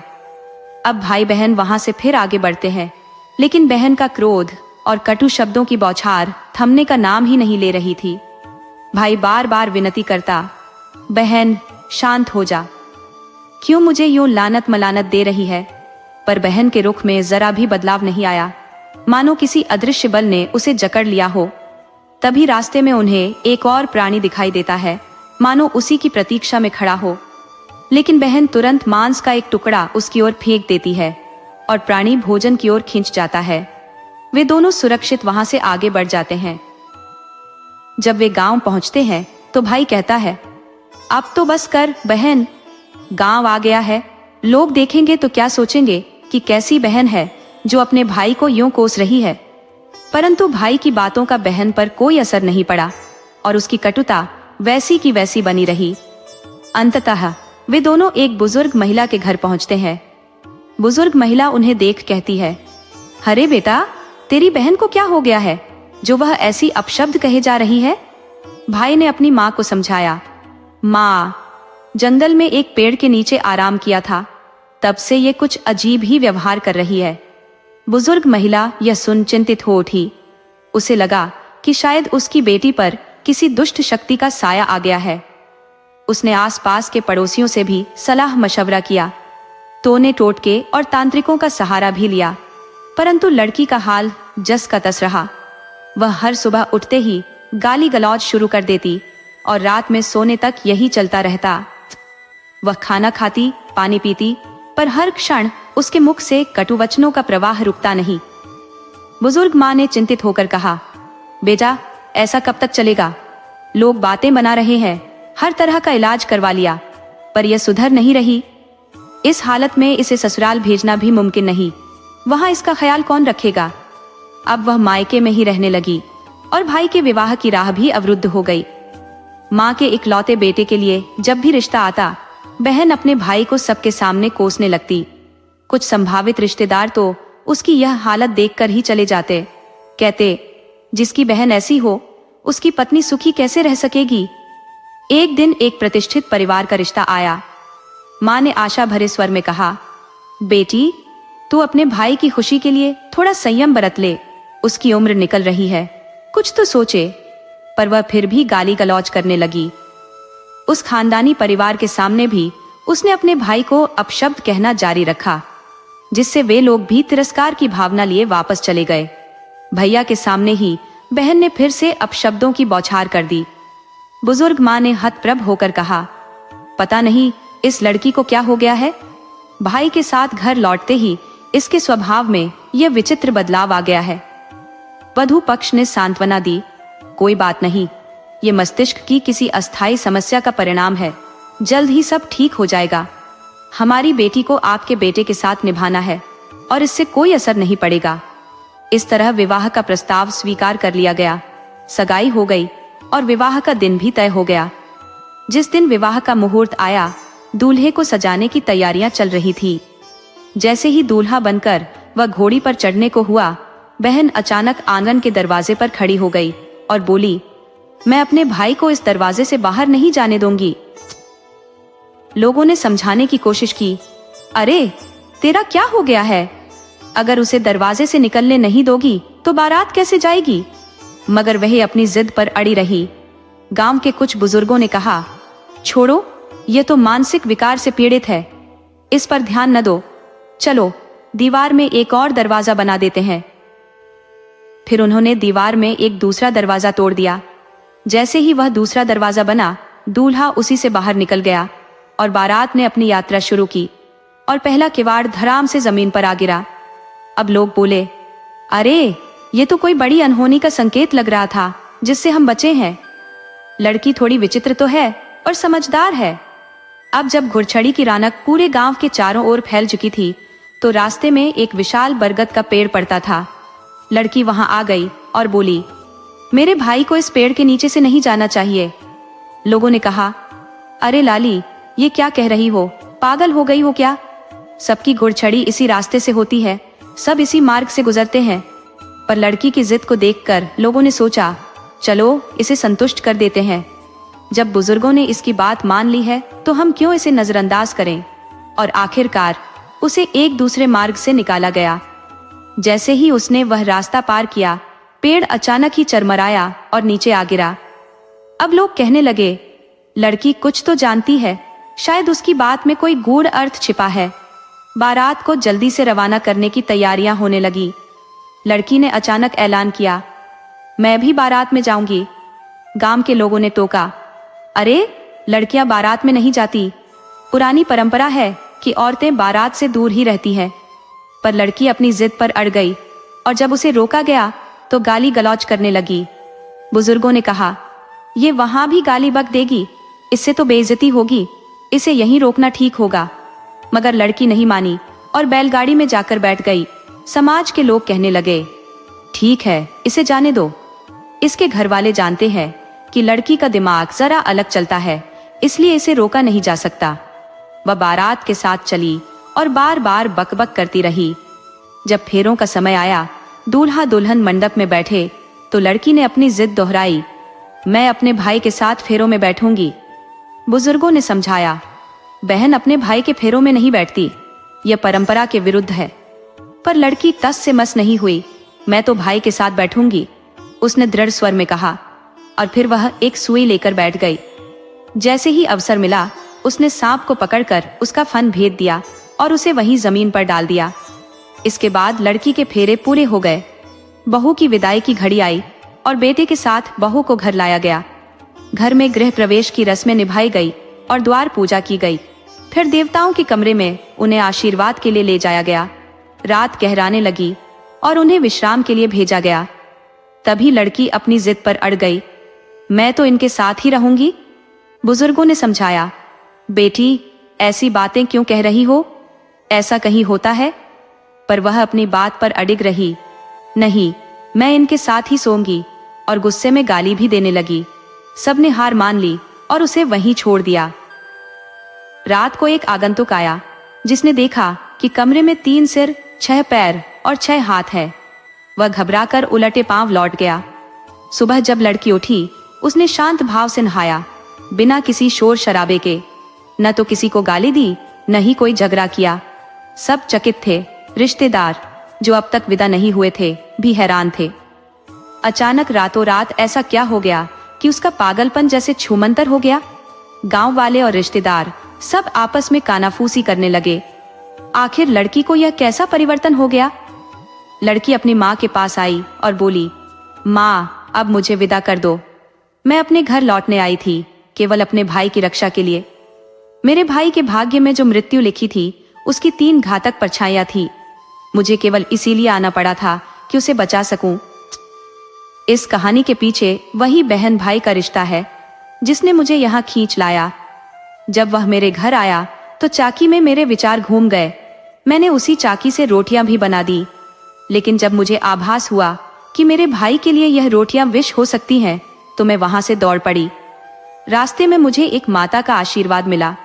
उन्होंने मुझे संकेत दिया कि मेरे भाई पर 3 बार मृत्यु के खतरे हैं और साथ ही उपाय भी बताया जिससे उसकी रक्षा हो सके। तब बरगद के पेड़ के नीचे बैठकर मैंने वह संकल्प लिया। तब से ही मैंने उसे गालियां देनी शुरू की, ये जानते हुए कि यही उसे उसकी कुंडली में लिखे संकट से मुक्त कर सकता है। माँ, मेरा पागलपन महज दिखावा था। न तो मुझ पर किसी बुरी आत्मा का साया है, न ही किसी ऊपरी हवा का प्रभाव। मैंने इस लड़ाई के लिए बहुत कुछ त्यागा है। मेरे पास अपना घर है, जहाँ चूल्हे पर उबलता दूध और पालने में रोता मेरा बच्चा है। पर माँ, मैंने ये सब अपने भाई की जिंदगी बचाने के लिए छोड़ा है। और माँ, अब मुझे विदा कर, मुझे अपने घर की ओर लौटना है। अब जाकर सब कुछ ठीक हो गया है और सबकी आंखों में संतोष की झलक है। बहू और बेटा भी आनंदित है। बहन को भरपूर सौगातों के साथ राजी खुशी विदा किया गया। भैया दूज के इस अवसर पर, जहां बहनें अपने भाई का टीका करती हैं और उसकी लंबी उम्र की कामना करती हैं, भगवान उनके भाइयों की रक्षा करते हैं। इसी दिन से भाई दूज का यह पर्व प्रचलन में आया। उस दिन भाई अपनी बहन के घर आया था और बहन ने अपने भाई का टीका किया, उसकी कुशलता की मंगल कामना की और उसके समस्त कष्टों का निवारण किया। उसने अपने भाई को हर विपदा से सुरक्षित किया।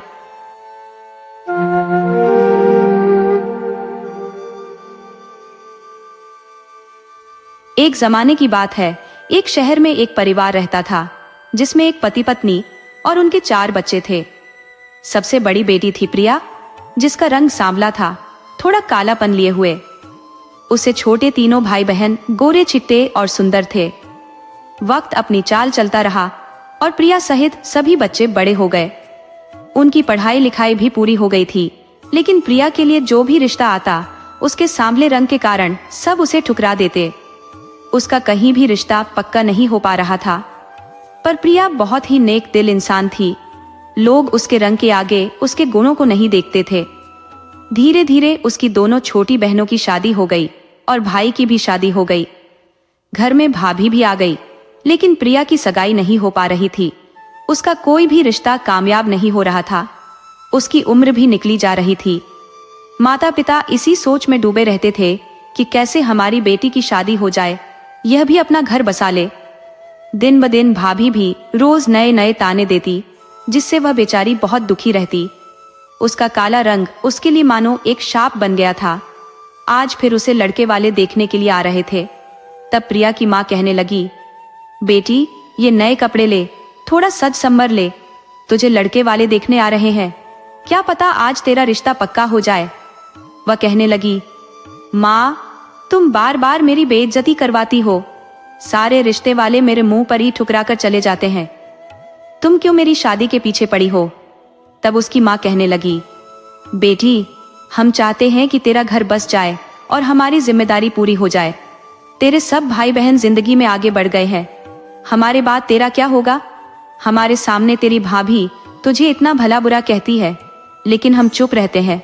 हम कुछ नहीं कह सकते क्योंकि हम मजबूर हैं। अब प्रिया बेमन से तैयार हो गई और चाय की थाली, जिसमें नाश्ता वगैरह था, लेकर मेहमानों के कमरे में गई। वहां लड़का, लड़के के माता पिता बैठे थे। जब उन्होंने प्रिया को देखा तो एकदम से खड़े हो गए और लड़के की माँ कहने लगी, कैसी काली कलूटी लड़की है, मेरा लड़का तो लाखों में एक है, मैं ऐसी किस्मत कैसे करूंगी। तब दोनों पति पत्नी उठने लगे। तब प्रिया का पिता हाथ जोड़कर कहने लगा, ऐसा मत कीजिए, मेरी लड़की बड़ी गुणवान है, उसके गुणों की कद्र कीजिए। रंग से घर नहीं बसता। रंग का क्या है, रंग तो होते हैं। जो पति पत्नी होते हैं उनके गुणों को मिलना चाहिए, ताकि अच्छे घर की नींव रखी जाए, ताकि संसार में जो पीढ़ियां आने वाली है वे संस्कारवान बने। उसका पिता उनके बहुत हाथ जोड़ रहा था, लेकिन वे नहीं मान रहे थे। तभी लड़के के पिता और प्रिया के पिता में आपस में बातें होने लगी। लड़के के पिता कहने लगे, अच्छा ठीक है, हम तुम्हारी बेटी की सगाई कर लेंगे, तुम्हारी शादी कर देंगे अपने बेटे से, लेकिन ये बताओ कि आप हमें दहेज में क्या दोगे। तब जो प्रिया का पिता था वह ठीक ठाक था, ज्यादा गरीब नहीं था। वह कहने लगा, आप जो भी कहोगे वह सब मैं दहेज में दूंगा। उसके लिए चाहे मुझे अपना घर बार बेचना पड़ जाए, लेकिन मैं अपनी बेटी की खुशी के लिए सब कुछ करूंगा। अब जो रिश्ता पक्का हो गया, लेकिन जो लड़का नितिन था वह कहने लगा, ये क्या कर रहे हो आप। वह अपने पिता पर गुस्सा होने लगा, दहेज के लिए क्यों मेरी जिंदगी खराब कर रहे हो। तभी लड़के की माँ कहने लगी, चुप बैठ जा, बड़ों के बीच में नहीं बोलते हैं। लड़का चुप हो गया। जब उनकी मांग पूरी होती दिखाई दी तो लड़के की माँ कहने लगी, प्रिया की माँ, शादी की तैयारियां शुरू कीजिए, हम तुम्हारी बेटी को अपने घर की बहू बनाकर ले जाएंगे। अब तय समय पर शादी हो गई।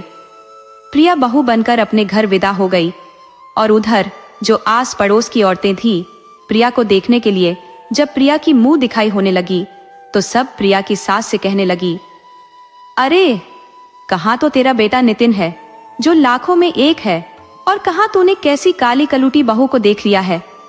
अरे यह तो उसके पैरों की धूल भी नहीं है, तो क्या देखकर अपने बेटे की शादी करके लाई है। यह देखकर प्रिया बहुत रोने लगी। वह सोचने लगी कि मेरा काला रंग मुझे कितना बेइज्जत करवाता है। लेकिन जो नितिन था वह प्रिया को बिल्कुल पसंद नहीं करता था, और उन औरतों की बात सुनकर तो वह और भी जल भुन गया। अब क्या करता। उसके गले जो बंध गई थी उसे प्रिया बिल्कुल पसंद नहीं थी, उसकी माँ को भी बिल्कुल पसंद नहीं थी। वह अभी उसको घूर घूर कर देख रही थी, कैसी काली कलूटी मेरे घर में आ गई है। तभी माँ ने अपने बेटे को समझाया कि बेटा कोई बात नहीं, तुम ज्यादा परेशान मत हो, इसका क्या है, इसके घर से हमें जो दान दहेज मिला था वह मिल गया, इसे घर की नौकरानी बनाकर रखेंगे और तुम अपनी पसंद से शादी कर लेना।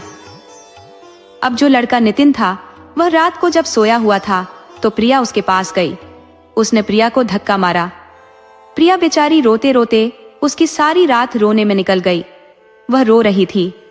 नितिन उसे सुना रहा था कि ऐसी काली कलूटी लड़की मेरी जिंदगी में आ गई है, मेरी जिंदगी बर्बाद कर दी है, मुझसे कभी पति के रिश्ते की उम्मीद मत करना।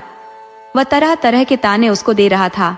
बेचारी प्रिया चुपचाप सुन रही थी और उसने सारी रात रोते रोते गुजारी। अगली सुबह उसकी माँ ने फोन किया कि बेटी प्रिया कैसी है।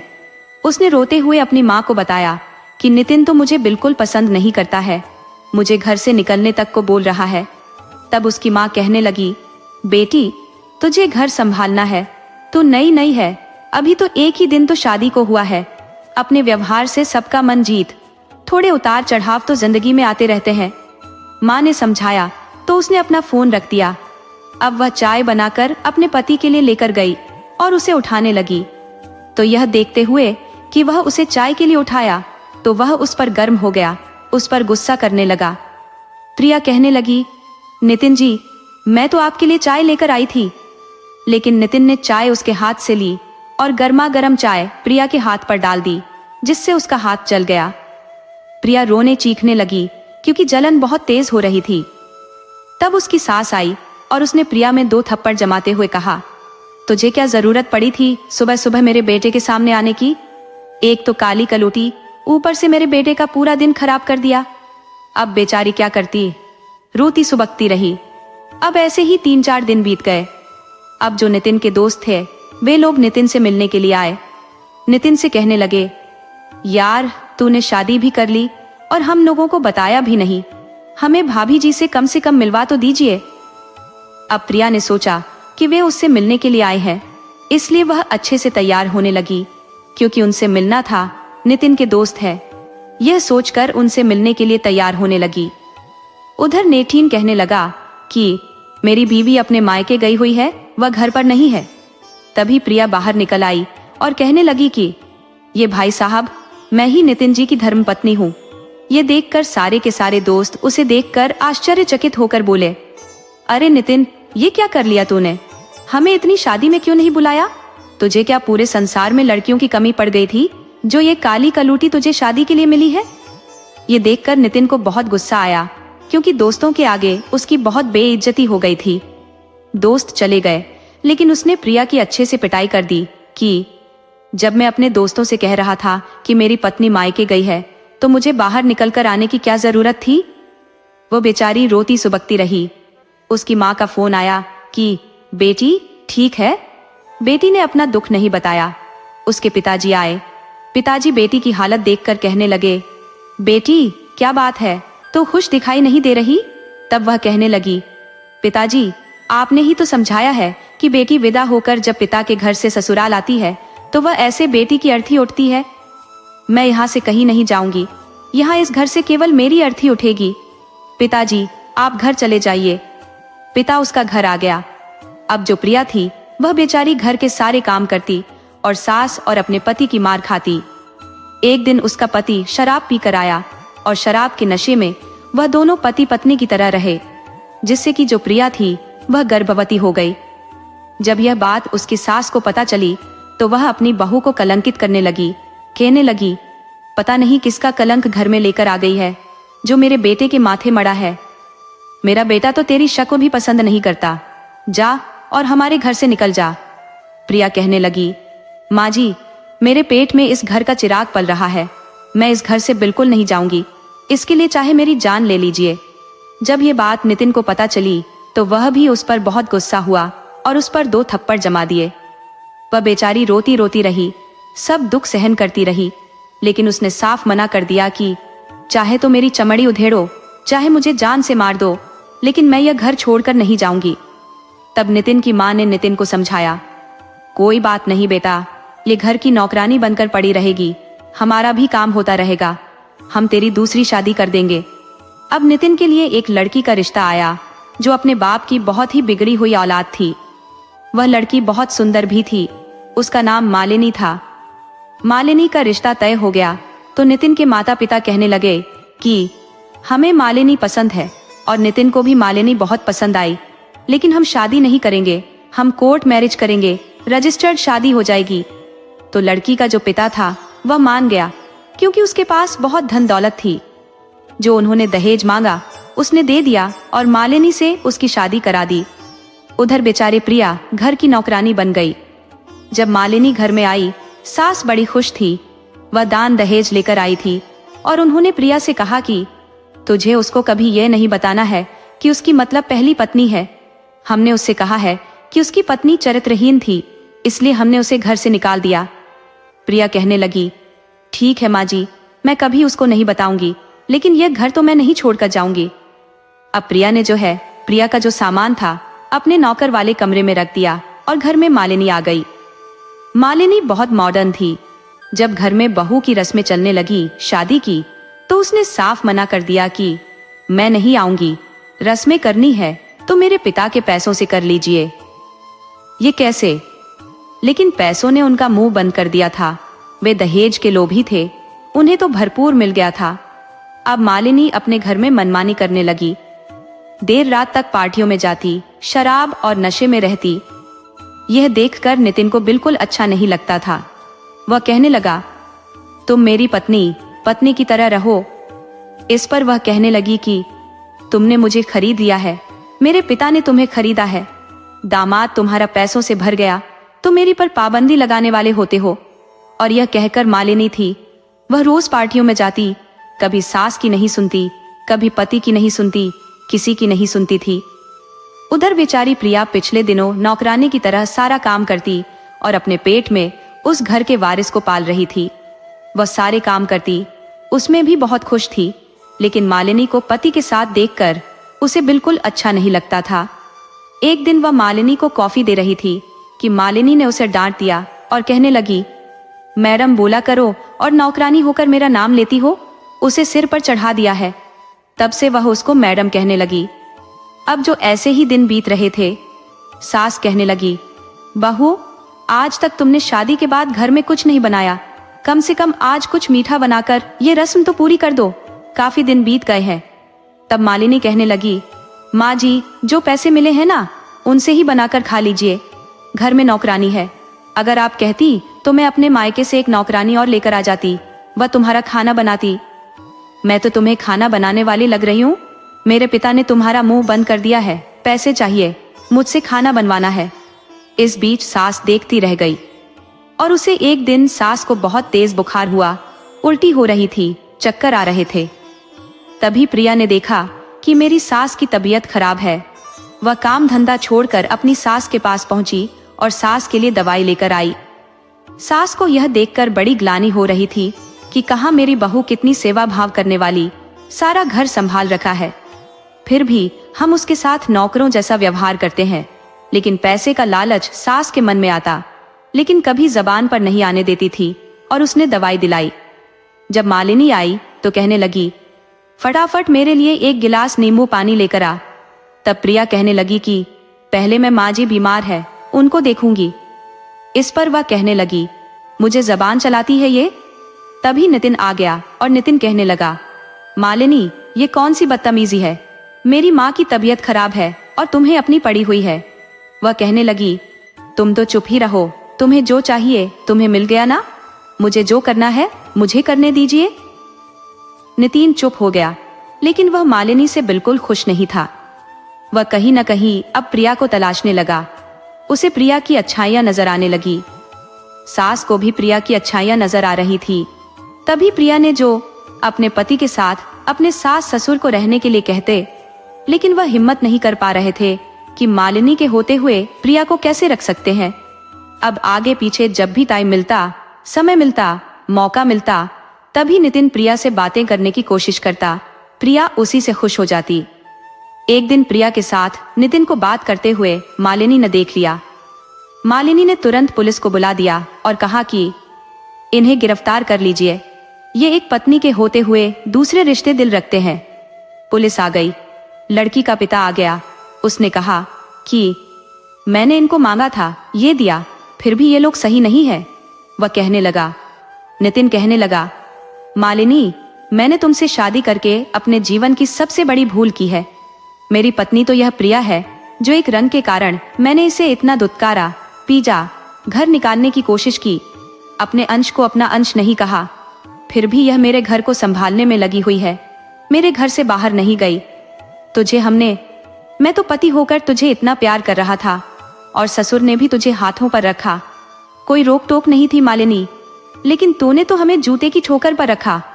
मालिनी कहने लगी, तो वह इसी लायक तुम तो दहेज के लोभी हो, तुमने पहली बहू की कद्र नहीं की और मुझसे शादी कर ली, इसके खिलाफ केस बनता है, इन्हें गिरफ्तार कीजिए। पुलिस आगे, उसका पिता कहने लगा, इसको गिरफ्तार कर लीजिए, इन्होंने मेरी बेटी के साथ धोखा किया है। तभी मालिनी खिलखिलाकर हंसने लगी और कहने लगी, वाह मान गए भैया तेरे को, तो कितनी पति धर्म निभाने वाली, और यह तेरी कद्र नहीं समझे। अब प्रिया की आंखें फटी की फटी रह गई। प्रिया कहने लगी कि तुम ऐसा क्यों बोल रही हो? तो वह कहने लगी, ये मेरे पिता नहीं है, ये मेरे वकील हैं, और तू भूल गई मैं तेरी बचपन की सहेली हूँ। वह कहने लगी, जब ये बच्चे तुझे काली कहते थे तब भी मैं बच्चों को डांट देती थी, किसी की हिम्मत नहीं थी तुझे काली कहे। अब मैं जब अमेरिका से लौटी तो तेरी शादी हो चुकी थी। जिस दिन मैं घर गई, क्योंकि मैं इतने सालों बाद आई थी, बचपन से जवान हो गई हूँ, तो मुझे कोई नहीं पहचान पा रहा था। वैसे भी मेरे पास कोई कमी नहीं है। जब मैं अपनी बचपन की सहेली से मिलने के लिए गई तो तेरे माता पिता बड़े उदास थे, बड़े दुखी हो रहे थे तेरे लिए। जो उन्होंने मुझे पूरी बात बताई है, तो हमने मिलकर ही यह नाटक किया। जो मेरी शादी हुई है वह फर्जी शादी है, तेरे पति के साथ मेरा कोई संबंध नहीं है। ये सब तो मैंने इन्हें सबक सिखाने के लिए किया है। हमारी कोई रजिस्टर्ड शादी नहीं हुई। ये मेरे पिता नहीं, मेरे वकील हैं। अब तो जो नितिन और उसकी माँ थे, वे खड़े खड़े हैरान रह गए और देखने लगे।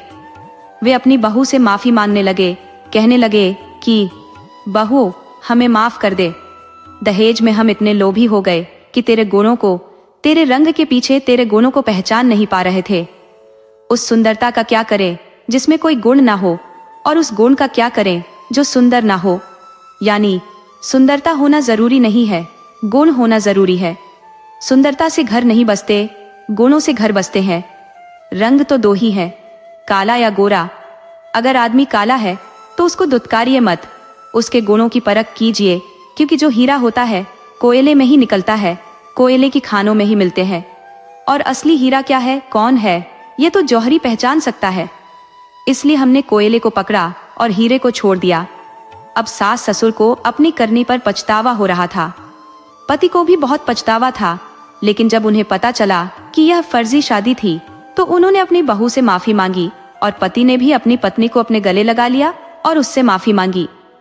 कहने लगा कि सच में तुम ही मेरी जीवन संगिनी हो, ऐसी जीवन संगिनी पाकर तो मैं धन्य हो गया। दोस्तों, अब प्रिया अपने सास ससुर और पति के साथ सुख से रहने लगी। अगर आपको हमारी कहानी पसंद आई हो तो कृपया सब्सक्राइब करें और शेयर करें।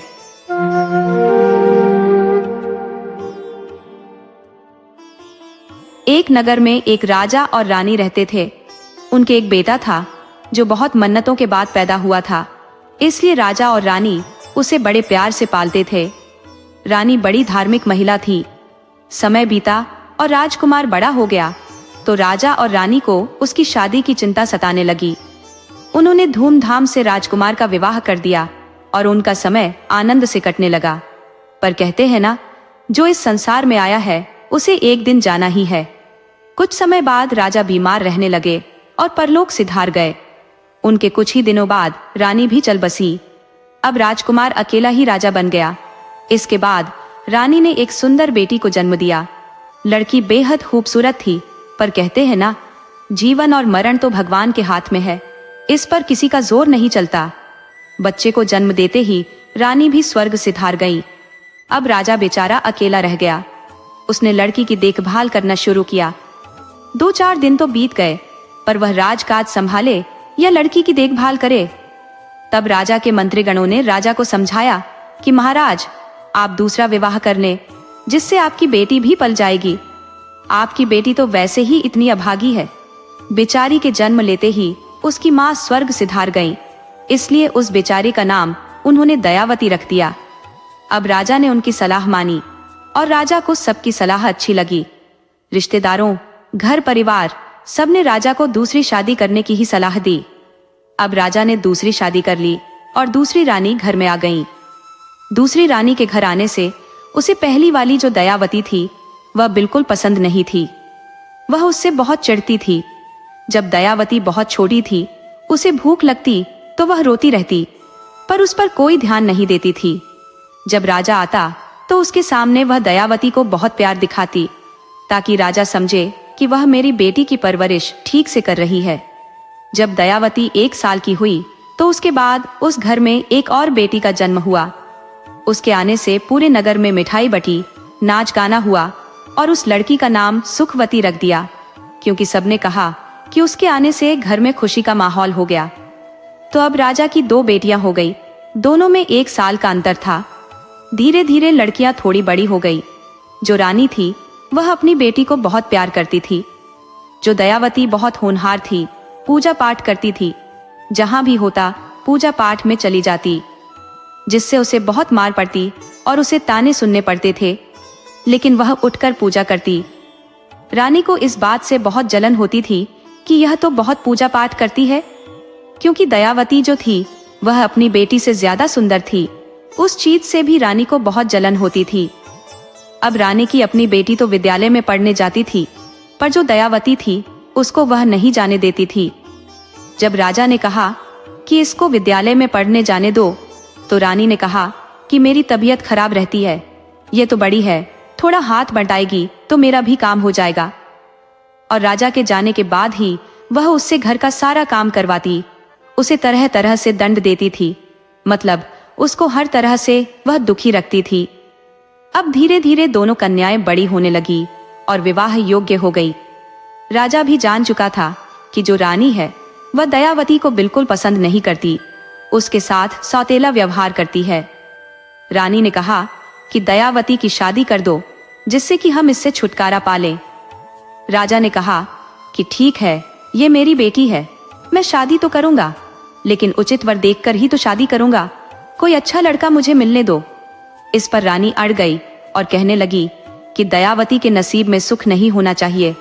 ये सोचकर, क्योंकि वह तो उससे बहुत जलती थी, तो इसलिए उसने राजा से जिद कर ली कि या तो इस लड़की का विवाह किसी गरीब घर में करो, नहीं तो मैं जहर खाकर अपनी जान दे दूंगी।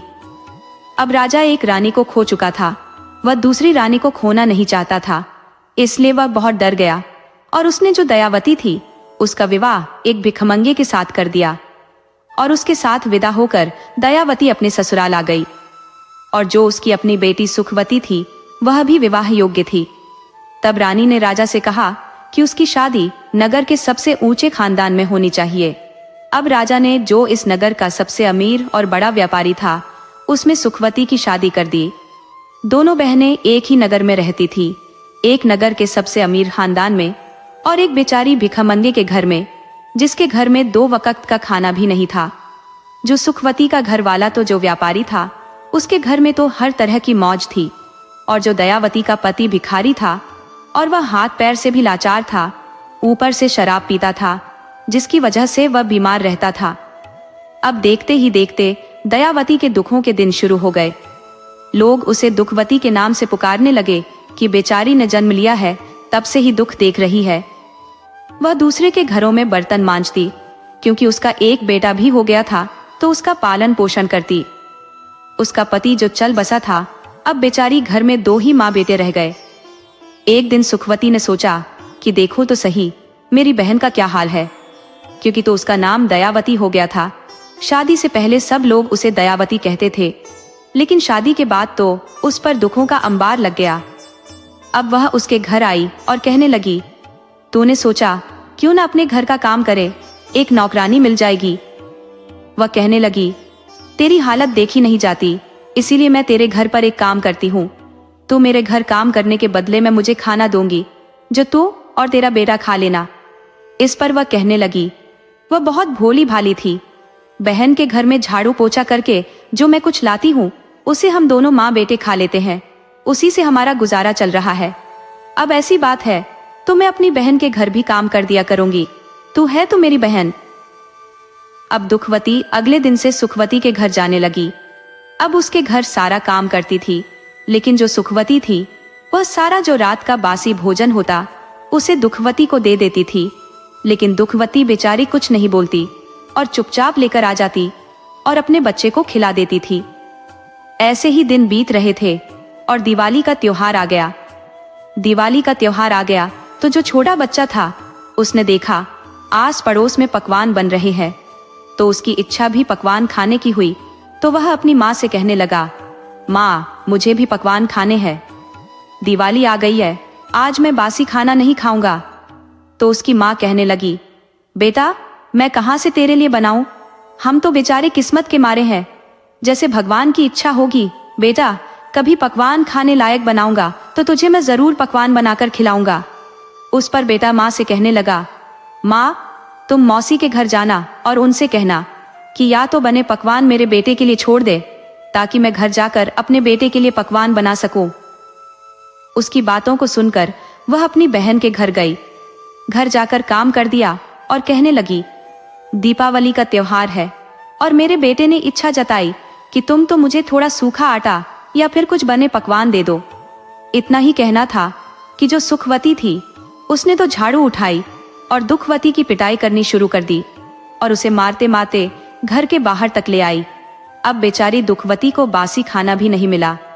वह रोटी गिड़गिड़ाती अपने घर आ गई और घर की टूटी झोपड़ी थी उसमें आकर बैठकर रोने लगी।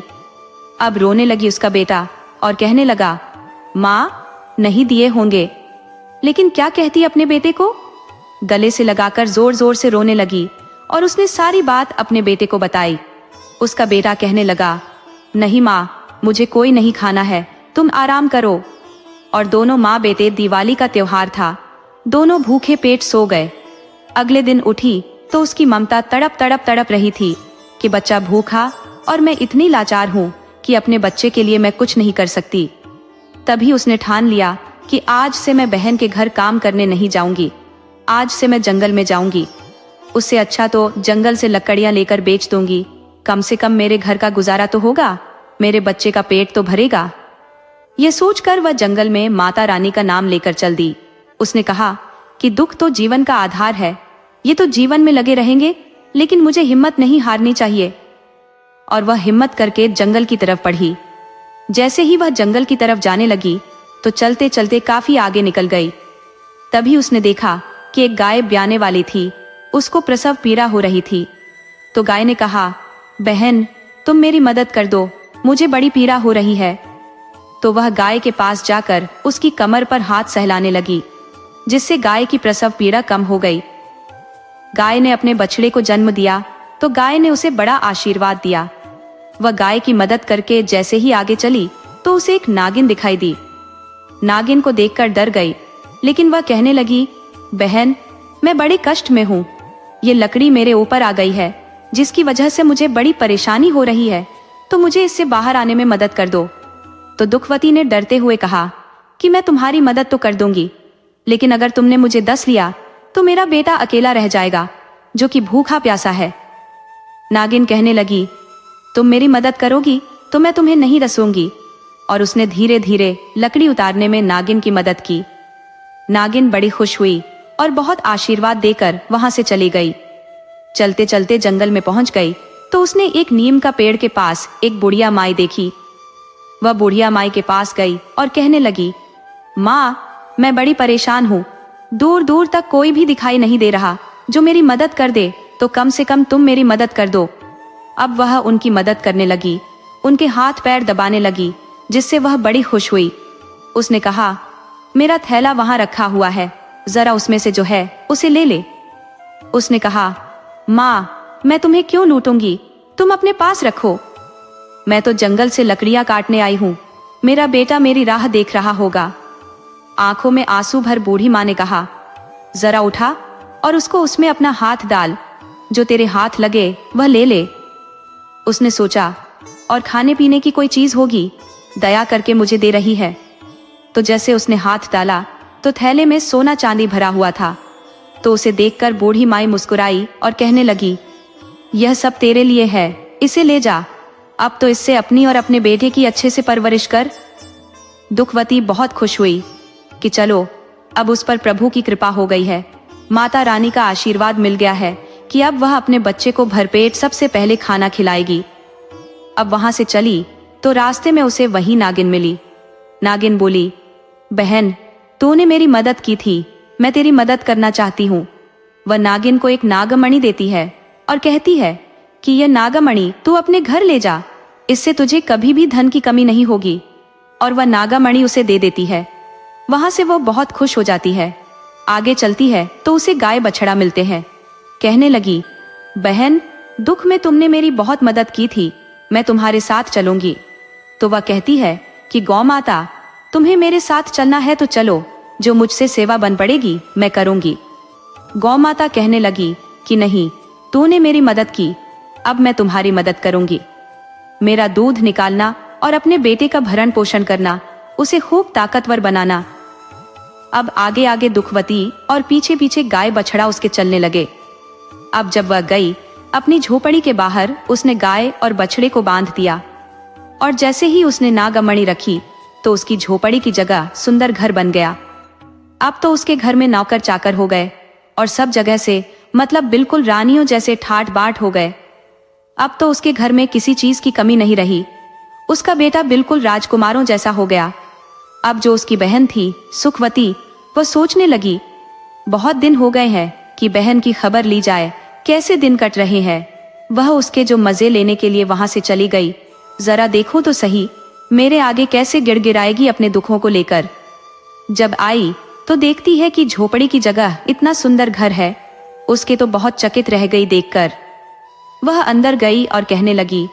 फिर उसने देखा उसके तो नौकर हो गए, लेकिन फिर भी घमंड तो उसके अंदर था। तो कहने लगी, आजकल तो तुम काम करने नहीं आती, मैं तो तुम्हारा इंतजार करती हूँ। इस पर वह कहने लगी कि एक काम कर, तू मुझे झाड़ू पोछा के बदले में खाना देती थी, लेकिन मैं तुझे ताजी बनाकर खाना दूंगी। अब यह बात उसे लग गई और वह तिलमिला उठी, पर झूठी मुस्कान लाकर वह कहने लगी, अरे बहन, गुस्सा क्यों होती है? सच सच बता, कहाँ से इतना माल चुरा कर लाई है? इस पर जो दुखवती कहती है, मैं क्यों किसी का माल चुराऊंगी, मेरे पर तो प्रभु की कृपा हुई। तो कहने लगी, सच सच बता, नहीं तो मैं राजा से शिकायत करके सूली पर चढ़वा दूंगी। अब बेचारी भोली भाली थी तो कुछ छल कपट तो जानती नहीं थी, तो उसने कहा कि तुमने मुझे मारा तो मैं जंगल में चली गई थी। उसने पूरी कहानी को बताया, कैसे उसे गाय ने मदद की, उसे नागमणि मिली, उसे सोना चांदी मिला, पूरी बात बता दी। अब सुखवती के मन में लालच आ गया। अगले दिन उसने एक पुरानी साड़ी पहनी और गरीब का वेश बनाया और जल्दी जंगल की तरफ चली गई। जंगल में चली तो सामने शेरनी दिखाई दी जो दहाड़ रही थी, जिसे देखकर सुखवती डर गई और वहां से जान बचाकर भागी। अब वह आगे गई तो आगे उसे वही नागिन फुफकारती हुई नजर आई। वहां से वह जान बचाकर भागी, फिर आगे जंगल में गई, क्योंकि उसे तो लालच था। लालच के बल वह वापस नहीं आ रही थी, तो आगे बढ़ती जा रही थी कि आज मैं भी दुखवती की तरह धन दौलत लेकर आऊंगी। अब जो वह चली गई, दुखवती के दिन फिर गए, तो मैं भी, मेरा नाम तो सुखवती है, मुझे तो सुखी रहना है और धन दौलत लाकर और सुखी हो जाऊंगी। इसलिए वह चलते चलते उसी पेड़ के पास पहुंच गई जहां वह बूढ़ी माई बैठी हुई थी। बूढ़ी माई कोई और नहीं, साक्षात देवी थी। वह तो उनकी परीक्षा ले रही थी। उन्होंने जो सुखवती से कहा, अरे बेटी, इस जंगल में कोई दिखाई नहीं दे रहा है, जरा ये घड़ा तो पकड़ा दे, मुझे बड़ी प्यास लगी है। तो वह दुत्कार कर बोली, मेरे पास इतना टाइम है जो मैं तुम्हें पानी पिलाऊं? मैं तो यहाँ अपने किसी काम से आई हूँ। बेचारी बूढ़ी माई चुप बैठ गई। थोड़ी देर बाद बूढ़ी माई फिर बोली, अरे बेटा, मेरे सिर में जुएं देखने हैं, बड़ी खुजली हो रही है। वह कहने लगी, तुझे क्या मैं जुएं देखने वाले लग रही हूँ जो मैं तुम्हें देखूं, या तुम्हारी नौकर हूं? इस तरीके से वह उस बुढ़िया को डपट देती है। अब बूढ़ी माई सब समझ जाती है कि यह तो साक्षात देवी थी। प्रभु की माया को कौन नहीं जानता, भगवान तो जानते हैं कि उसके मन में क्या है। तो वह मानो बूढ़ी माई कहती है, जरा देख, मेरा थैला टंगा है, तुझे जो चाहिए इसमें से ले जा। अब उस दुखवती की बात याद आती है कि कैसे बूढ़ी माई ने उसे थैले में से धन ले जाने के लिए कहा था। तो वह बड़ी फुर्ती से झपट कर थैले पर पड़ी और न तो उसने बूढ़ी माई को पानी पिलाया, न उसकी सेवा की। झपट कर जब थैली पर पड़ी तो उसने जैसे ही हाथ डाला थैले के अंदर, तो अपने जोन में बहुत सारे कीड़े मकोड़े जो उसके हाथों पर चिपक गए और वह चिल्लाने लगी, ये क्या, तुमने मेरी बहन को तो इतना धन दिया और मेरे साथ ये कीड़े मकोड़े दे दिए। तो इससे बूढ़ी माई एक छड़ी उठाती है और उसकी खूब पिटाई करती है और कहती है कि तेरी बहन तो सबकी है, वह तो परम भक्त है, भगवान की परम भक्त है, बड़ी भोली भाली, दिल की बड़ी सच्ची है, और तू इतना कुछ होते हुए भी लालच के बल उसे नीचा दिखाने के लिए आई है। और बूढ़ी माई उसे मारते मारते जंगल से बाहर ले आती है। तो अब उसको अपनी करने का, जो अब तक उन्होंने दुखवती के साथ किया था, उसका एहसास होता है।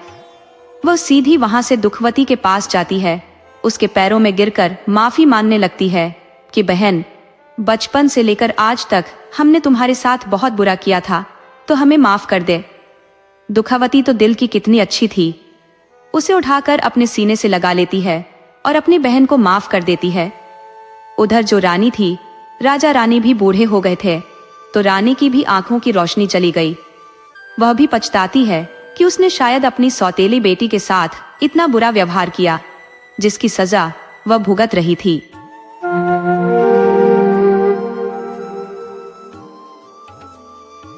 एक दुखियारी माँ की कथा।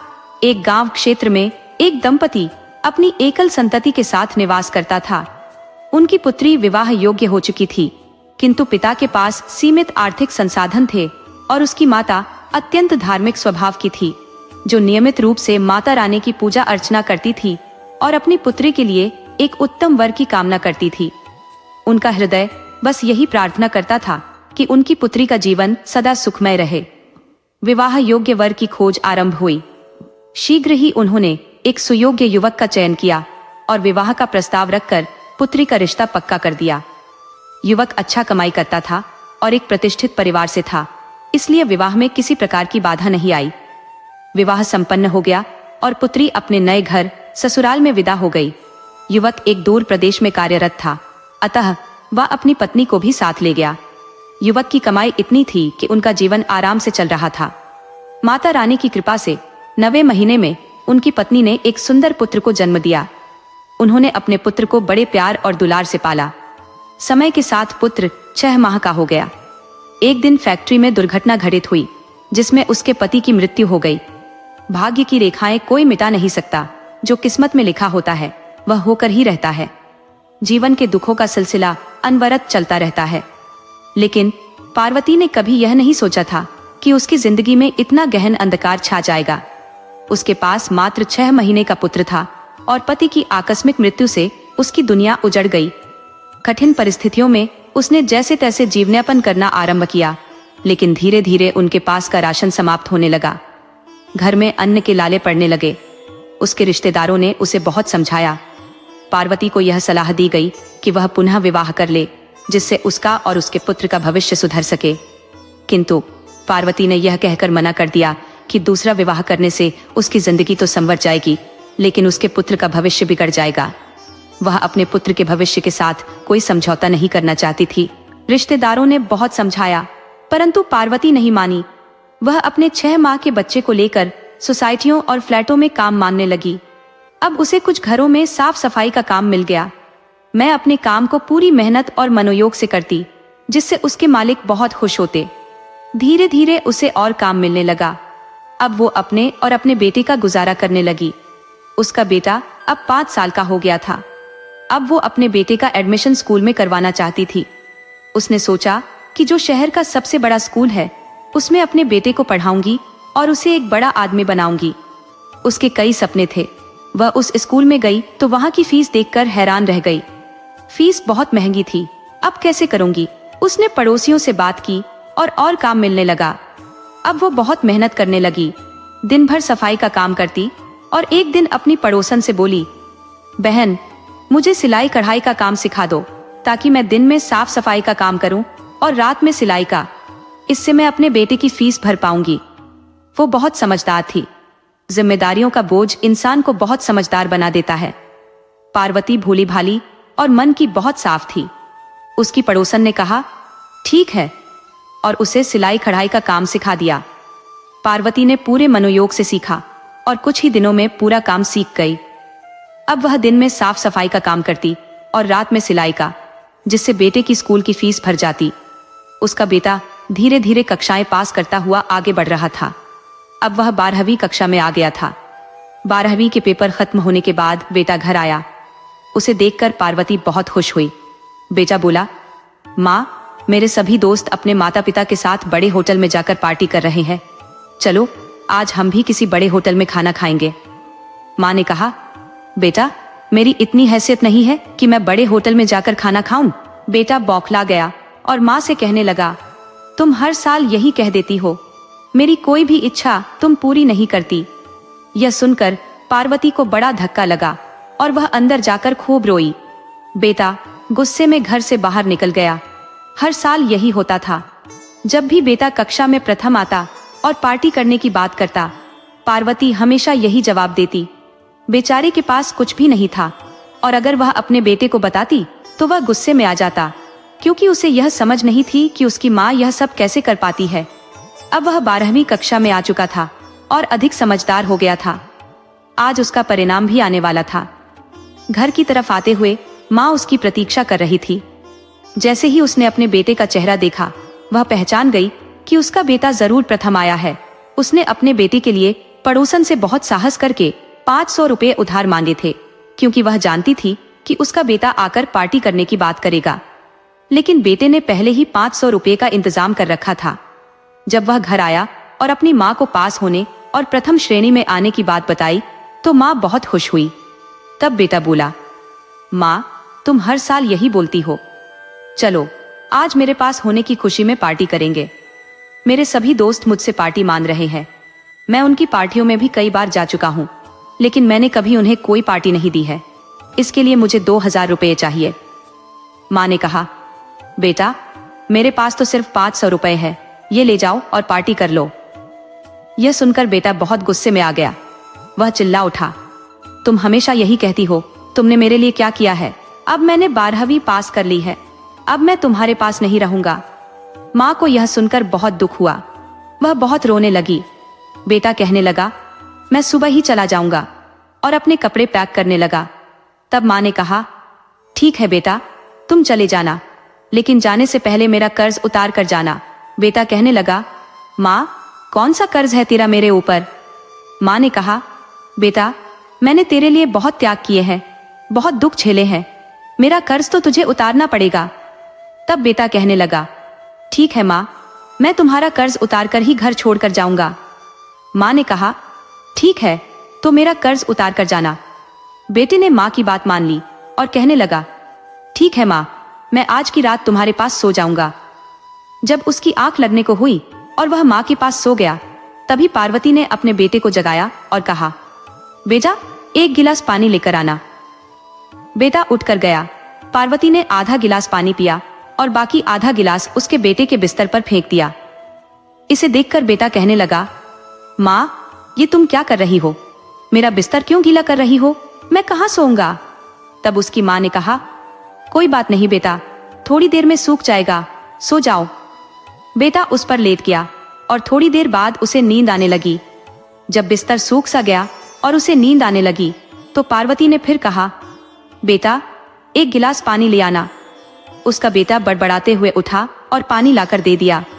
इस बार पार्वती ने आधा गिलास पानी पिया और आधा गिलास फिर उसके बिस्तर पर फेंक दिया। ये देखकर उसका बेटा चिल्लाने लगा, माँ, ये तुम क्या कर रही हो? मैं कैसे सोऊंगा? लेकिन पार्वती कुछ नहीं बोली और बोली, सो जा बेटा, सूख जाएगा। तीसरी बार जब उसे नींद आने लगी, तो पार्वती ने फिर कहा, बेटा, एक गिलास पानी ले आना।